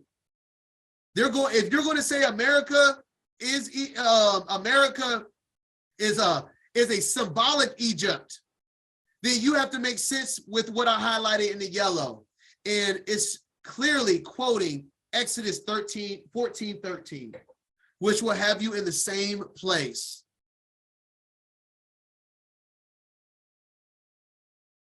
And just to top it off, I tell y'all what, I've said this. This Targum translation, it's kind of hard. There we go. This Targum translation I use, I tell people it's not perfect. It's not perfect. They call Enoch Metatron in here, just like any Bible, any book. It's not perfect. But right, yeah, I showed y'all the map in the beginning. I'm going to get back to the map. But this book, before I even found the connection in the Masoretic of where he says, I just showed you that I could prove it with that translation. This translation straight up said it. In the Deuteronomy 28:68 in the Targum that I just showed, it straight up says, and the word of the Most High will bring you captive to Egypt in ships through the Sea of Sup, that which is the Red Sea. If you look it up, it's just another name for the Red Sea. By the way, you passed over. And this is the second witness that I didn't even need. That in the Targum, it straight up tells you that you will go back through the Red Sea. So the whole idea of the Atlantic slave trade, make it make sense with Scripture. You can't make it make sense in this context, the Atlantic slave trade. And then even with the precept of the Targum to validate it, good gracious, doesn't make any sense. So the Red Sea, we're getting back to the map. So where's the Red Sea according to the map of the idea of the map of America? It is the Gulf of California. And then that's why I said in some of these ancient maps, they actually have it Gulf of California or Red Sea. Very interesting. So let's blow it up. All right, so another look at the map now that I've gone over quite a bit. So like I said in the beginning, I have my understanding, I have ancient America, just like how the picture we looked at had Tamari in Florida. I believe I think Egypt is massive. There's a reason why it was the capital of the world at one point. I believe the entire dirty South is Egypt. So that means somewhere they were exited, Red Sea, up here to give an idea of where we're at right now. And y'all want to hear something crazy? Where does it say? Oh, I go over it the next slide. I wanted to go over this. I get questions about this because at the end of it, it says, There ye shall be sold. So where will you be sold? In Egypt. Unto your enemies, bondmen and bondwomen, and no man shall buy you. So this is confusing. It says that you will be sold, but then no man will buy you. Well, precepts, context is key. Leviticus 25, 48, and 49. After that he is sold, check it out, same verbiage. Ye shall be sold, and after that he is sold. He may be redeemed again. One of his brethren may redeem him, either his uncle's son may redeem him, or any that is nigh of kin unto him of his family may redeem him, or he may be able to redeem himself. So that's what this is pointing at. This is saying that after you are sold, you will not be redeemed. Your brother will not be able to buy you out of slavery, in other words. But so back to the point after that is that ye will be sold in Egypt, and you will be in bondage in Egypt.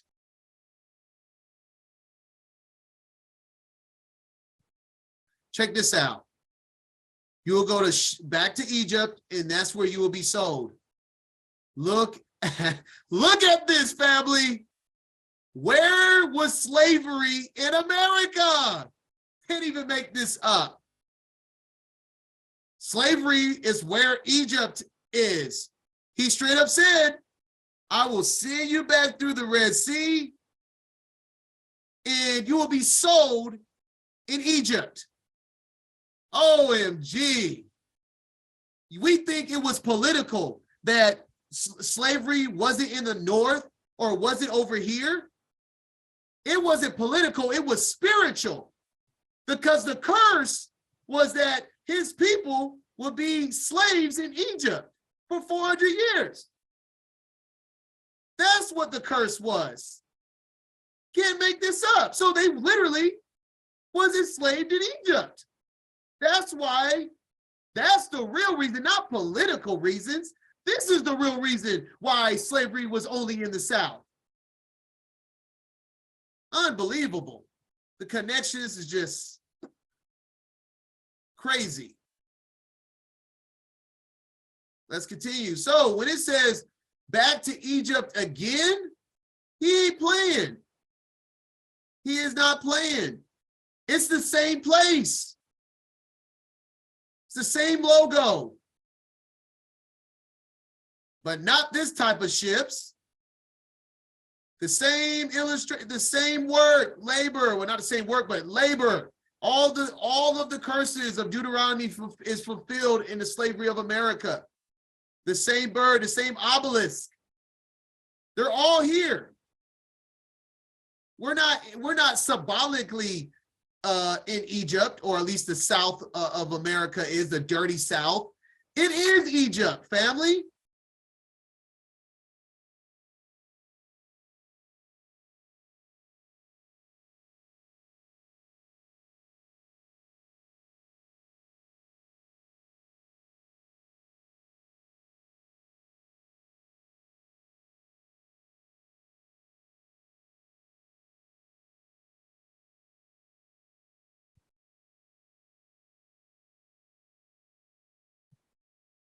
The word of the Most High will cause the people to fly upon you from afar, from the ends of the earth, swift as an eagle flieth. A people whose language thou wilt not understand, a people hard in visage, who will not respect the old, nor have pity on the young. And they will consume the increase of your cattle. Tell me if this makes any sense. Now that we have context.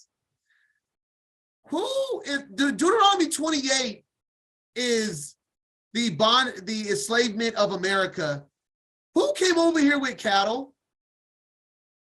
It says the fruit of your ground or land till you are wasted away.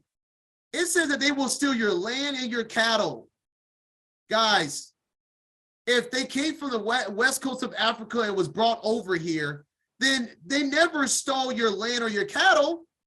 They just took you, unless you lived here in America and you're the natives that they were taking the land of. Context, for they will lead you neither corn or oil, wine, herds, nor flock. So you're telling me that the Israelites had all of this before the people that came from afar? Remember, this isn't the people that were there. He's saying the people that comes from afar will do this to them in their land. Wow, context is key. None of this is possible because the story of the so-called Hamites slaving, shipping off the Jews or whatever, that doesn't make any sense because it says the people that fly upon you from afar will do all of these things. But it makes sense if it was the Europeans that came from Europe to America. All of that makes sense. And this is what this study's about. It's pulling the context of Scripture. We can do this with Scripture.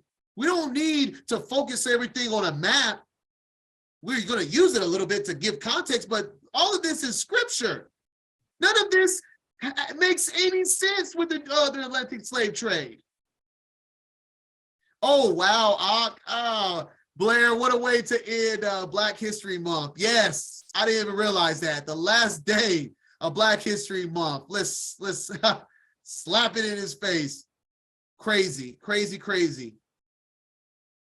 So yes, this is the same place, family.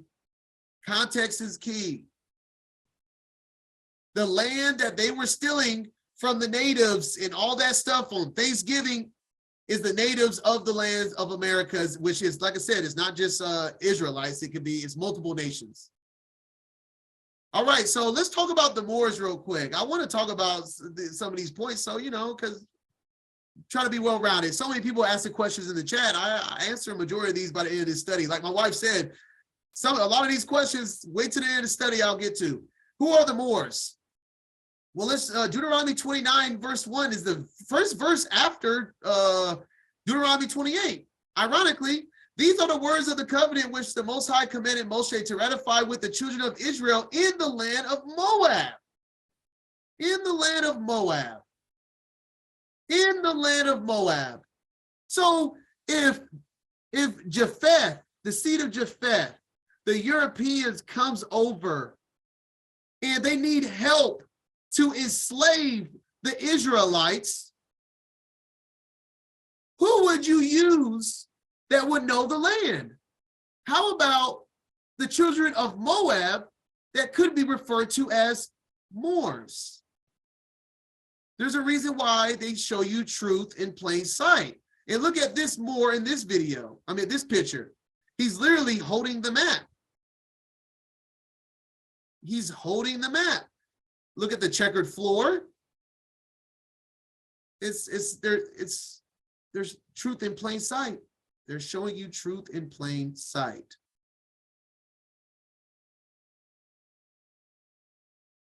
Yes, the fake globes, all of that.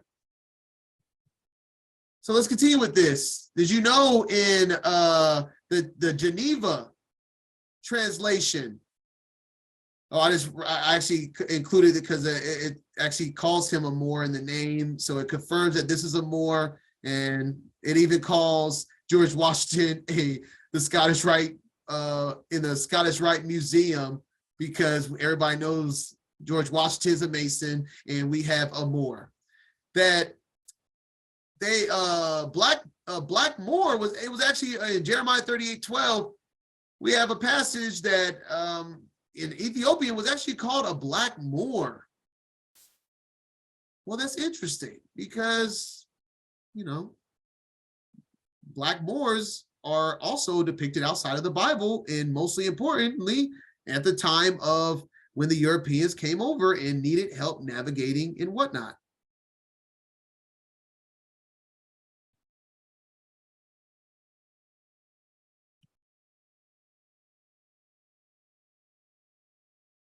And once again, we have a Moor that's always with George Washington. They do this on purpose because, like I've said throughout this study, they're showing you the truth. It's up to you to decipher it. But is it a coincidence that in Deuteronomy 23, the Amorites or Moabite shall not enter into the congregation of the Most High? Even to the 10th generation shall they not enter into the congregation of Haya forever.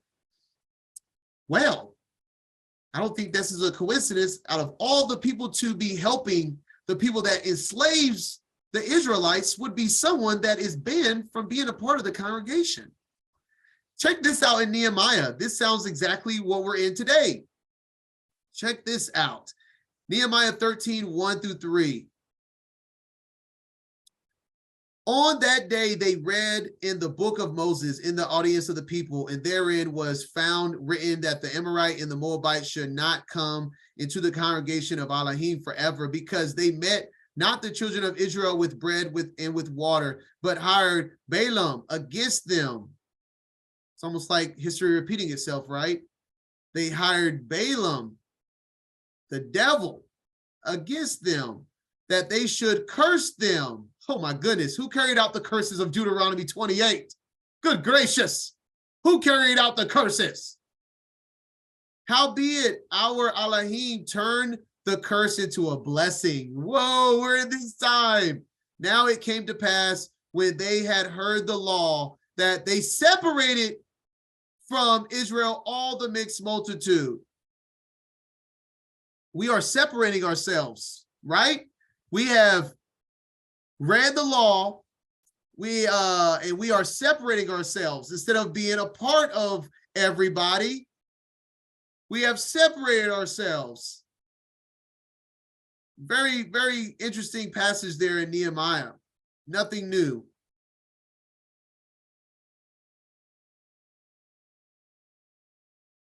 And I wanted to show this to give an idea. But some people, I was telling my sister this, and she was having a hard idea, like visualizing how all of this could be in America. Well, guys, the location they gave us, you could fit all the countries over there from North Africa to the Middle East of all the biblical countries, literally within America.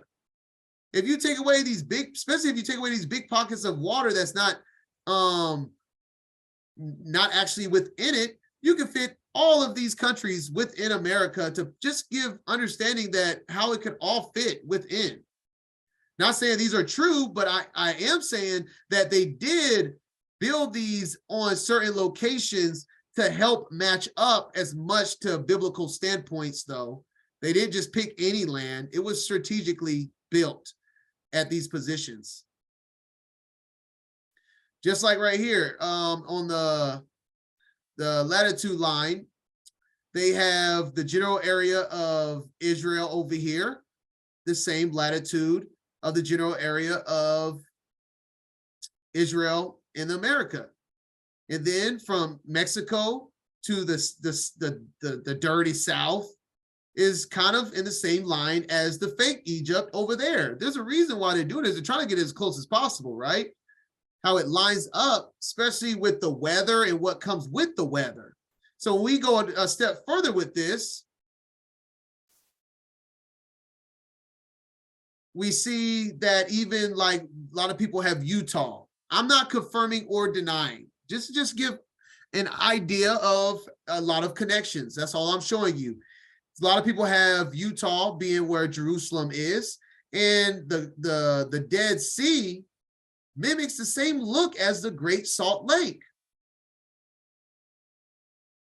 Then you have the same extended river connection of the so-called Jordan from the Dead Sea over there to the Great Salt Lake, all the way to the connecting lake, whichever this one is called. It's just so it just looks, a lot of stuff looks the same, geography standpoint. No coincidence in this. And then even with the position I was showing you on the map with the latitude, it being on the same line to kind of carry the same temperature. Because in Jubilees 8:29, this is the land which came forth for Japheth, his sons as the portion of his inheritance, which he should possess for himself and his sons for their generations forever. 5 great islands and a great land in the north, but it is cold. So we all mostly can agree that Japheth belongs up north, where it is cold, where Europe and Soviet Union and all of that is located. All right. And then you have the land of Ham, which is hot, which means they will be on the equator, which would be from the bottom of North America. And then if we see that over here, it kind of lines up. So that would be the hottest point from mid-Africa or the top of South America to the bottom of North America, which is where Ham in Egypt is. And then we have the land of Shem, which is obviously the seed of where the Israelites are from. Neither hot nor cold, but it is blended cold and heat. So where would be a blend of cold and heat? Right on the line of cold and heat. Where do we have Israel illustrated in the map? Right here. And look at this. Cold, heat. Right in the area of cold and heat. I mean, everything lines up for a reason.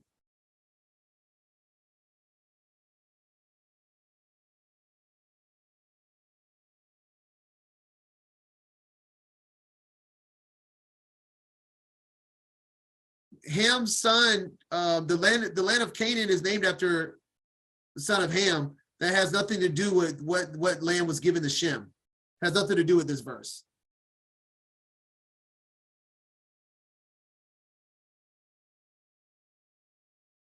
So now we're just getting into a bunch of scripture references, putting things in perspective. Witnesses or evidence of why I feel is to be doing this presentation, that I truly believe America is the old world, from the slavery connection to now all this geographic and animals and other Bible verses we're about to get into. Leviticus 26:31, 32. And I will make your cities desert places and desolate your sanctuary, nor will I receive with acceptance the odor of your oblations, and I will lay your country waste, that the spirit of quietness may not be upon it, so that your enemies will dwell in it, shall be confounded. Well, look where all the deserts are. Most of them are right in the area where we have Israel. So prophecy fulfilled. I will make your cities desert places. That looks about right to me. What do you know? Let's continue. Springs. Deuteronomy 8:7, for the Most High will bringeth thee into a good land, a land of brooks, of water, of fountains, of depths that spring out of valleys and hills. They shall not hunger nor thirst, neither shall the heat nor sun smite them, for that has mercy on them shall lead them, even by the springs of water shall he guide them. Where are all the springs? Well, the same area that the map that we have been using is placed Israel. And to just make a more bigger perspective on this, for the whole world, what are the top 5 locations for hot springs? Look, the Middle East and Africa is not it. But America fits the bill again. Wow. I'm telling you, just like this area is just not it. There's a lot of stuff that Africa in the Middle East area doesn't have.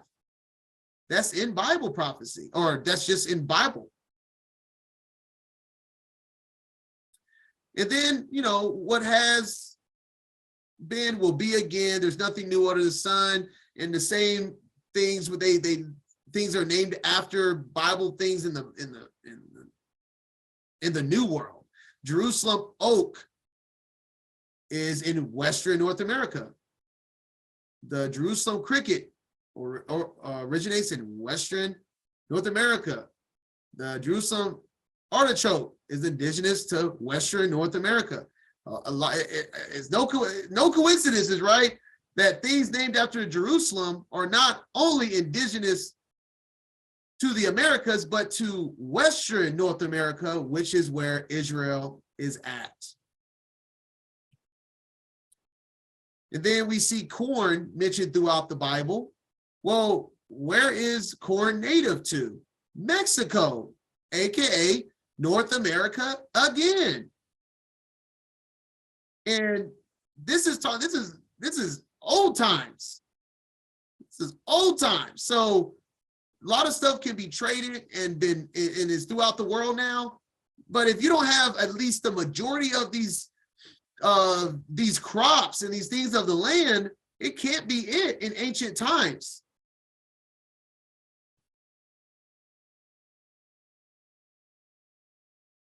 And then palmer worm, canker worm is mentioned in the Bible. Well, where are they native to? Well, of course, both of them are from North America. This is kind of hard for them to name all these things in a place where they're not located. Why would they be talking about stuff that they ain't never seen before?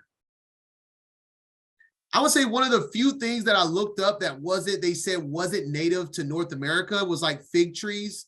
They said that they're native to Asia, and Israel, nobody has Israel in Asia. So either somebody messed up or it was brought over in ancient times to be in the Bible, or what I believe is native in Asia and in North America, but we know that nobody has the real ancient truth of North America because they erased it all. But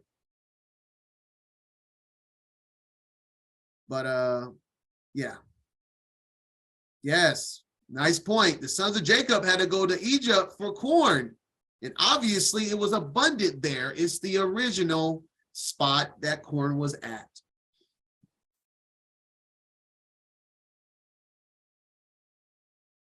Now he in Numbers 31, he brought them quails from the sea. Well, where did quails originate from? Well, good gracious, what's new? North America. Woo!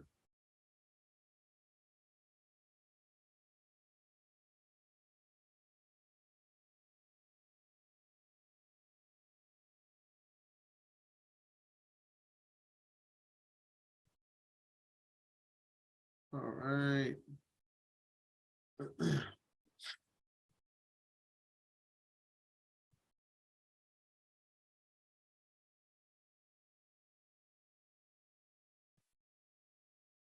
And let me say this too, family.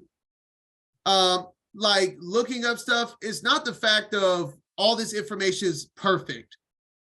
Like I said, with the fig trees and whatnot, it's drawing up the best conclusion with the information we have. Just because you Google something doesn't mean it's true. But man, when there is a lot of stuff pointing in the same direction, it kind of is showing you something.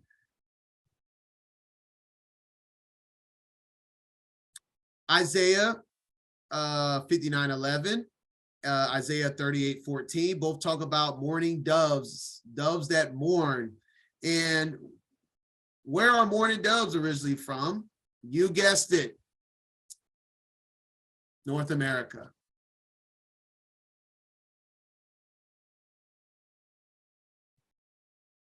And then, let's talk about some biblical points here. The ram horn. This is me and my wife's horn right here. That's mine. This is hers. 3 species of wild sheep that are native to North America. The big horn sheep. Kind of looks like that, right? Because we know we blow ram's horns. It's an ancient instrument of war and songs for the Most High, and rams are native to North America.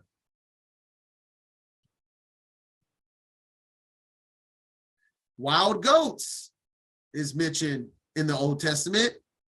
And what do you know? native to North America, and it's all still on that West Coast feel for them to see and document these animals. Bears is mentioned in the Old Testament, and look at where all the bears are native. Once again, unbelievable that all of these things are on the West Coast to Africa / just either on the West Coast of, not Africa, West Coast of America, or just in North America itself. And then look, once again, where are all the bears in Middle East and in Africa? This is probably the least, I mean, out of here in Australia, the widest areas on this map that has minimal bears, obviously. Like, how do you put all these animals in a place that they are not native to? Make it make sense. Deuteronomy 27, 2 and 3. And it shall be on the day when ye shall pass over Jordan unto the land which the Most High, the Allah giveth thee, that thou shalt set thee upon great stones and plaster them with plaster, and thou shalt write upon them all the words of this law, when thou art passed over, that thou mayest go into the land which Haya, thy Elohim, giveth thee. Well, we have this over here as well, artifacts, and even more artifacts found in North America of the 10 Commandments in Hebrew writing.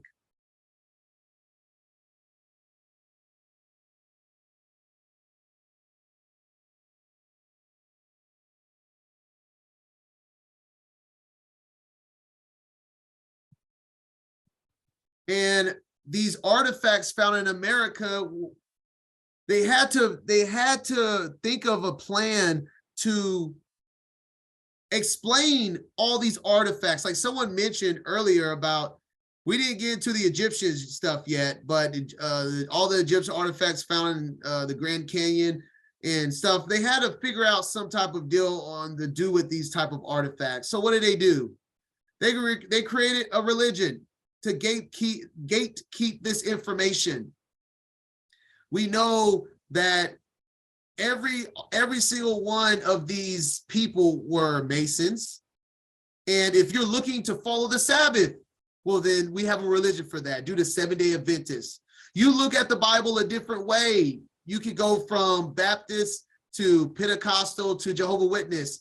Oh, you find some truth of artifacts of people type deal of all the stuff we're showing you from America. Then we got a religion for you.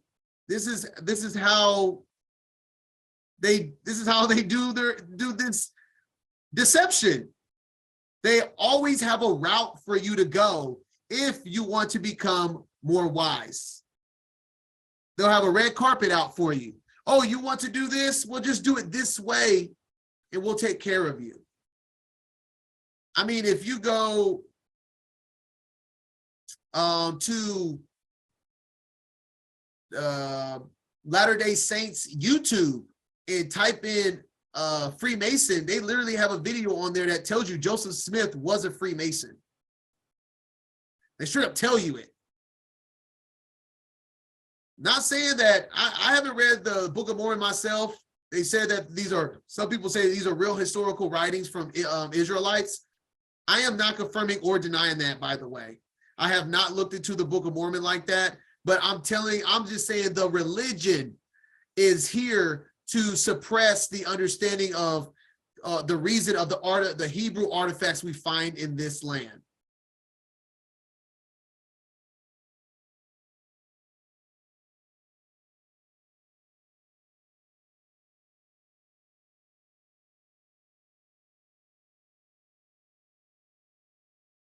All right, so now I'm just really about to touch lightly on Babylon area. I have it, like I said, going from around the Ohio up into New York.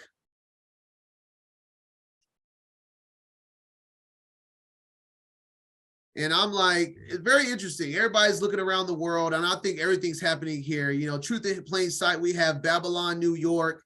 And New York is the place where we have Lady Liberty. Lady Liberty is Lucifer, the light bearer, but is Lucifer as a woman. And I just think it's kind of funny. We have Babylon with Lady Liberty as the light bearer of Lucifer, and it says, "Come out of her, my people," when it's talking about Babylon. And in modern day time, Lucifer is depicted as a woman. Still, that was a funny connection. And in Babylon, New York, or not Babylon, New York, the actual, I'm talking about the idea of the old ancient map.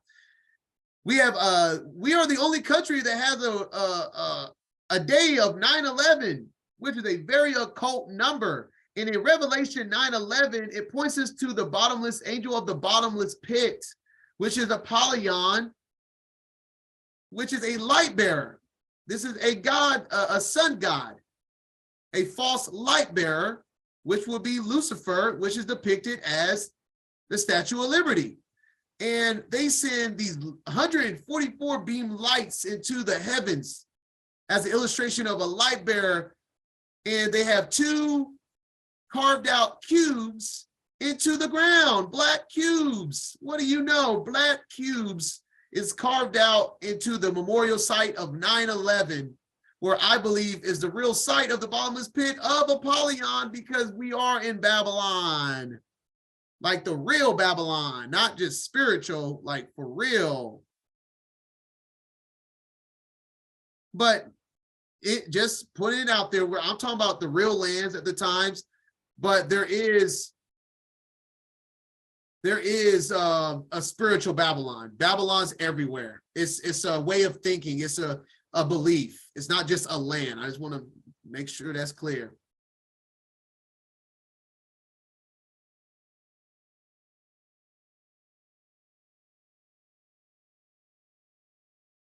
So now we're gonna that was a light touch on Egypt. On Babylon. Now Egypt's gonna be quite a bit. So proving Egypt to be in North America is just as important as Israel. We're going to use it regardless if it has nothing to do with Israel. It's still proof that builds the foundation of this study of the America being the old world.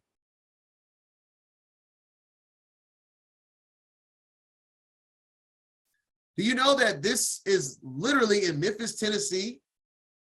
And Memphis was the ancient city of Egypt. It says it here in Hosea, Judith, and it talks about Memphis also in the book of Jasher, when Joseph was over there. I think the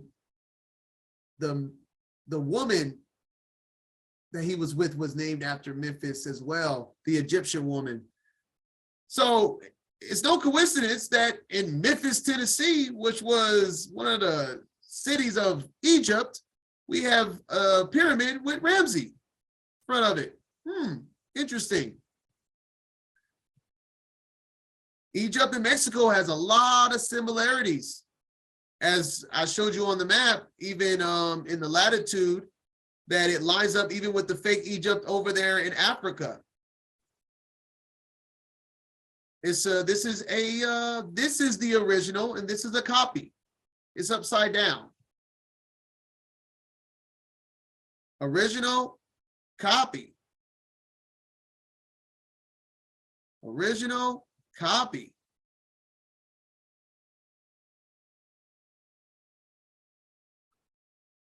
A bunch of originals, bunch of copies.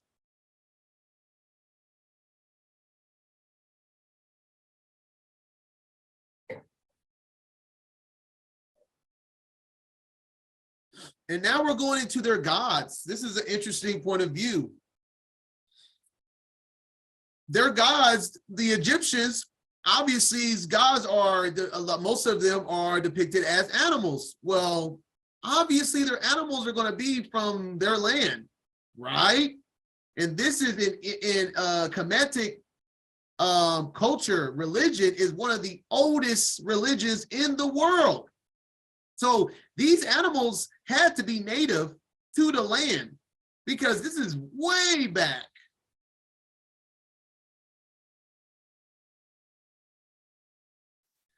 So we have Thoth, And what is the animal that is Thoth? Well, the animal of Thoth is this ibis bird, and it's native to Central, which is Mexico area, to South America. It's native to over here. So if Egypt is over there, then how is their gods that the animals that their gods are depicted as not native to Africa? We got to make it make sense.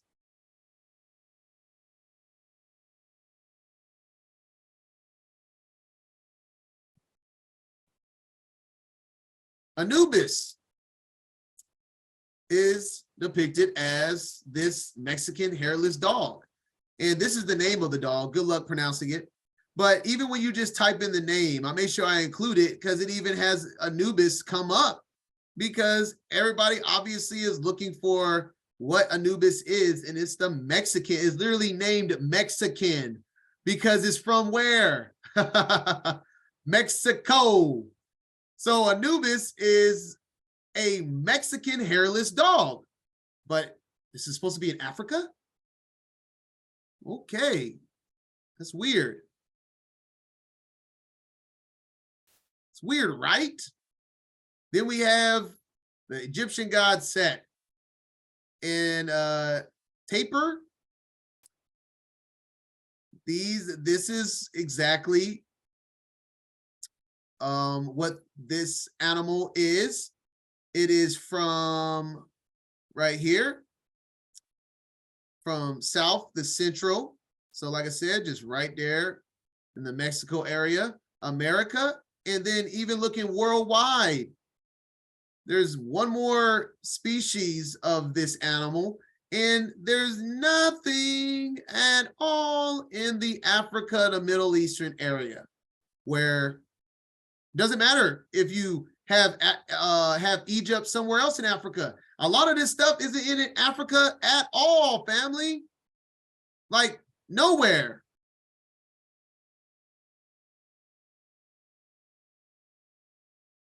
And last one, just showing the ones that is mostly the ones of the gods that are only in America. All the ones I showed you are native and it is only in America. And then this one is literally named American.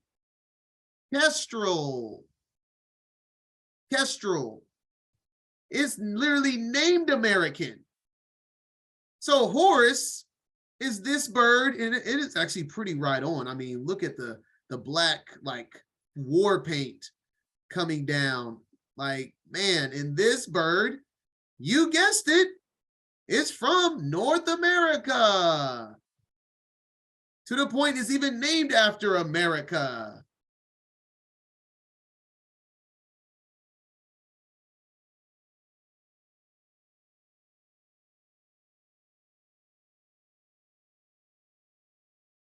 So, yeah, I mean, the facts are the facts.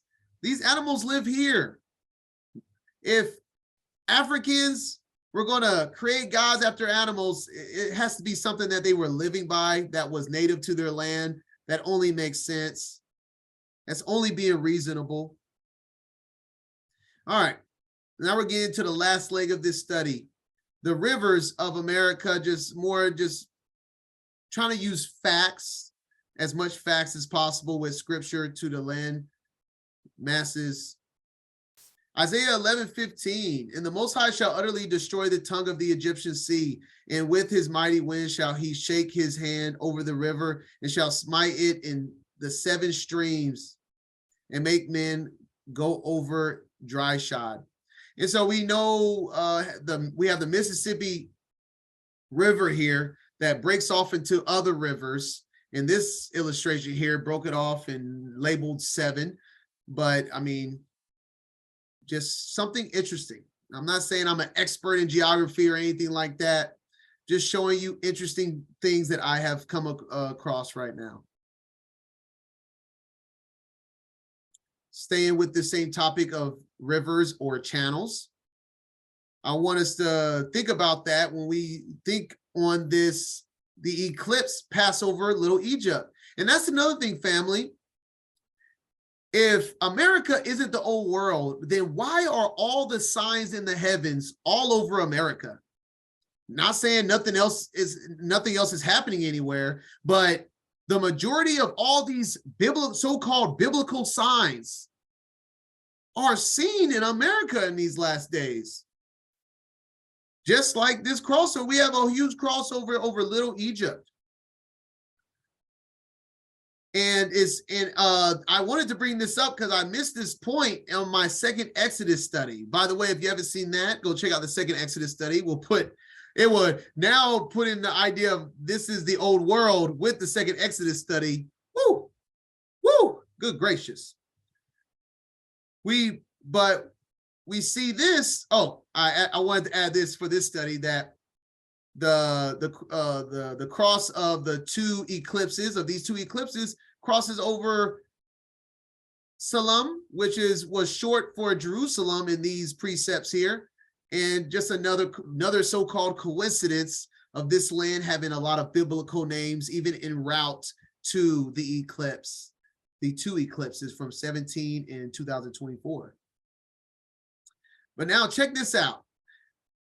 We have that the Most High will deliver his people, the remnant of Israel. Behold, I will bring thee from the north and will gather from the end of the earth to the feast of Passover. So that's what we were showing from the second Exodus. If you haven't seen the second Exodus study, that this eclipse, April 8th, is on the day of Passover, and the eclipses pass over each other, right, on Little Egypt. So this is on the feast of Passover, just like in Bible prophecy. And the people shall beget a great multitude, and they shall return hither. They went forth with weeping, and I will bring them back with constellation, causing them to lodge by the channels of waters in a straight way. They shall not err in it, for I am become a father to Yasharallah, and Ephraim is my firstborn. The channels of water. I missed this point. The crossing is all at the channels of water. This is Little Egypt where the crossing is, and look at all these channels of water that's in the midst of the crossing. Very interesting, especially when we look at more Bible prophecy. These are of the 10 tribes. Talks about he will gather to himself another multitude that was peaceable. These are the 10 tribes. So Ephraim, which were led away from their own land into captivity in the days of King the Assyrians. They dwelt there until the last times, and now when they are about to come again, the Most High will stop the channels.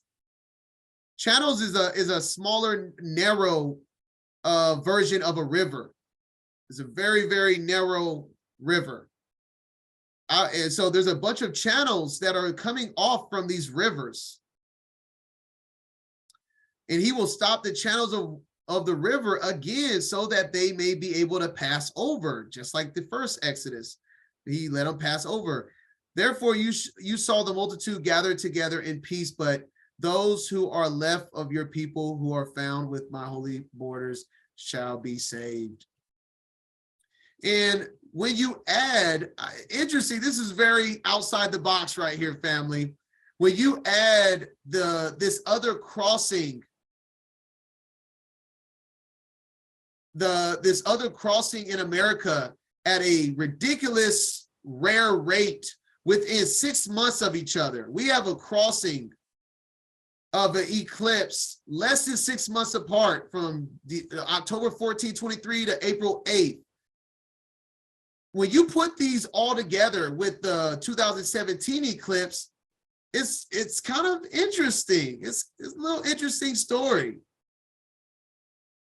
Yes, and yeah, Shekinah, interesting point you brought up the Ohio River, right? How it's polluted and etc. It's like something's going on there. So when we add all the eclipses in the last 7 years that's crossing right over America, I think it kind of tells a story. End times throughout America, these end time signs. Look at this. This is crazy. We have 3 crossings. And look, this eclipse that happens in 2023 crosses the 2027 at the top over here.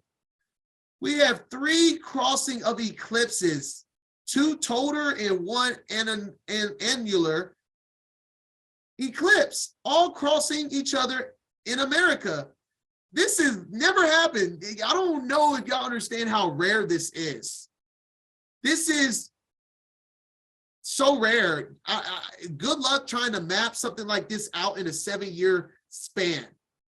It's ridiculously rare, and it's happening right here on America. So let me show you what I have gathered from this illustration here. It almost looks like a drawing with using the luminaries. I see it as an Aleph, the first Hebrew letter of the alphabet. And this is supposed to be an ox. This is an illustration of an ox, power, authority, strength. Check this out. Look at this. Look at this. It's very interesting. He drew an Aleph on America with his luminaries.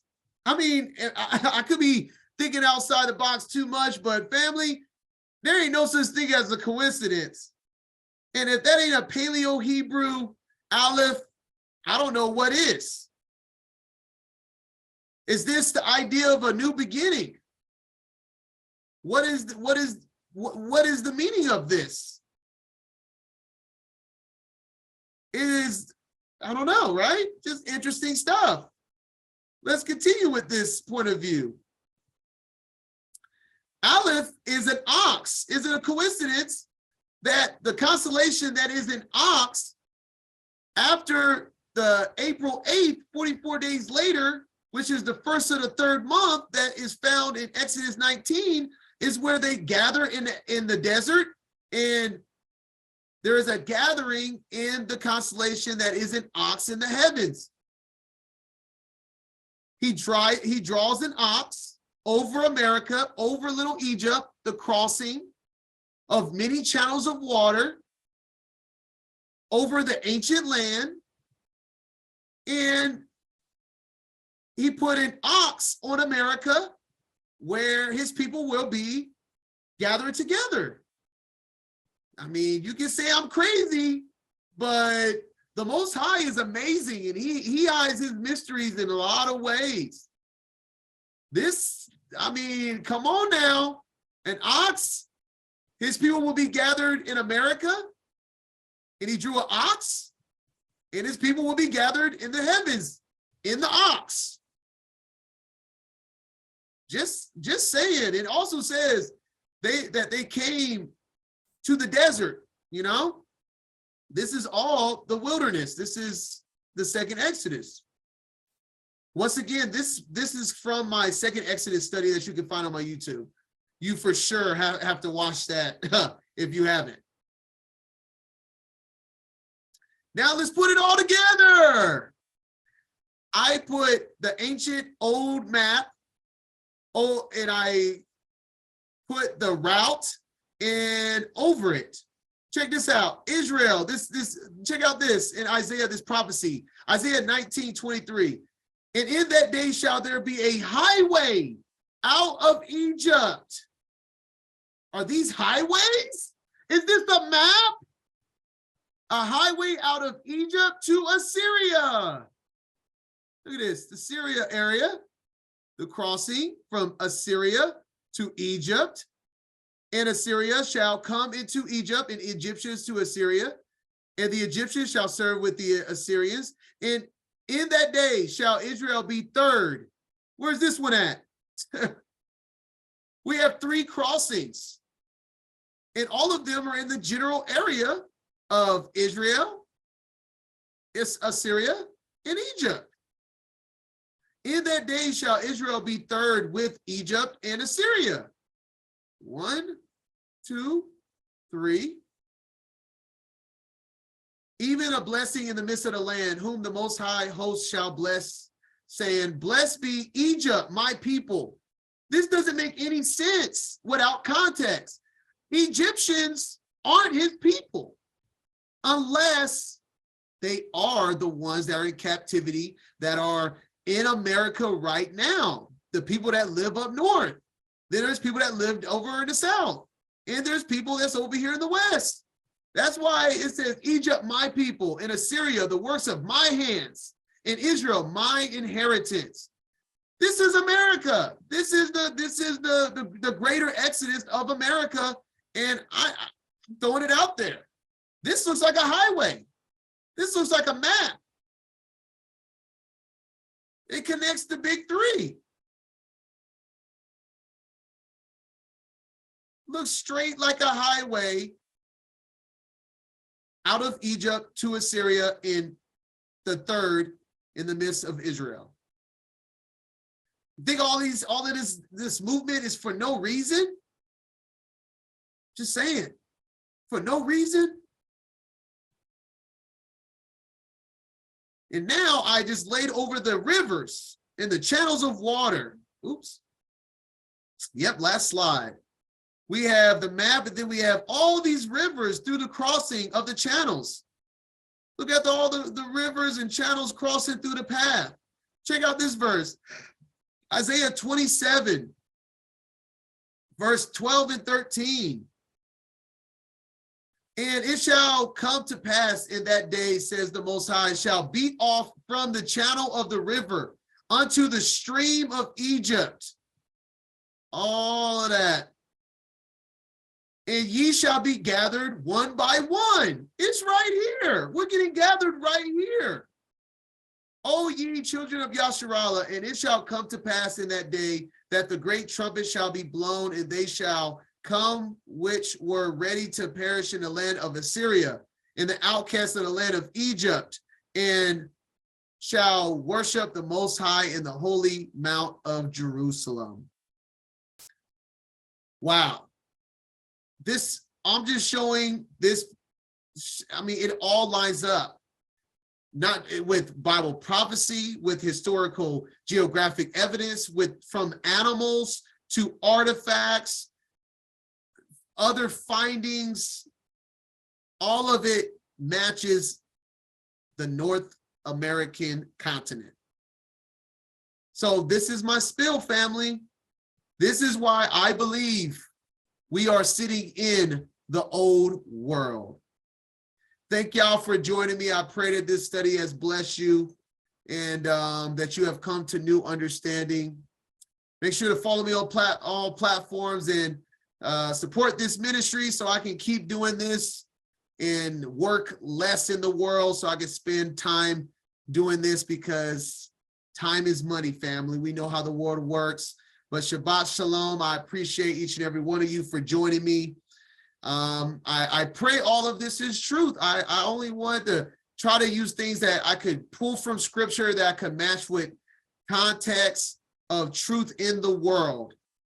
And I pray that I was able to do this in this study for you. But once again, Shabbat Shalom and blessings to each and every one of you.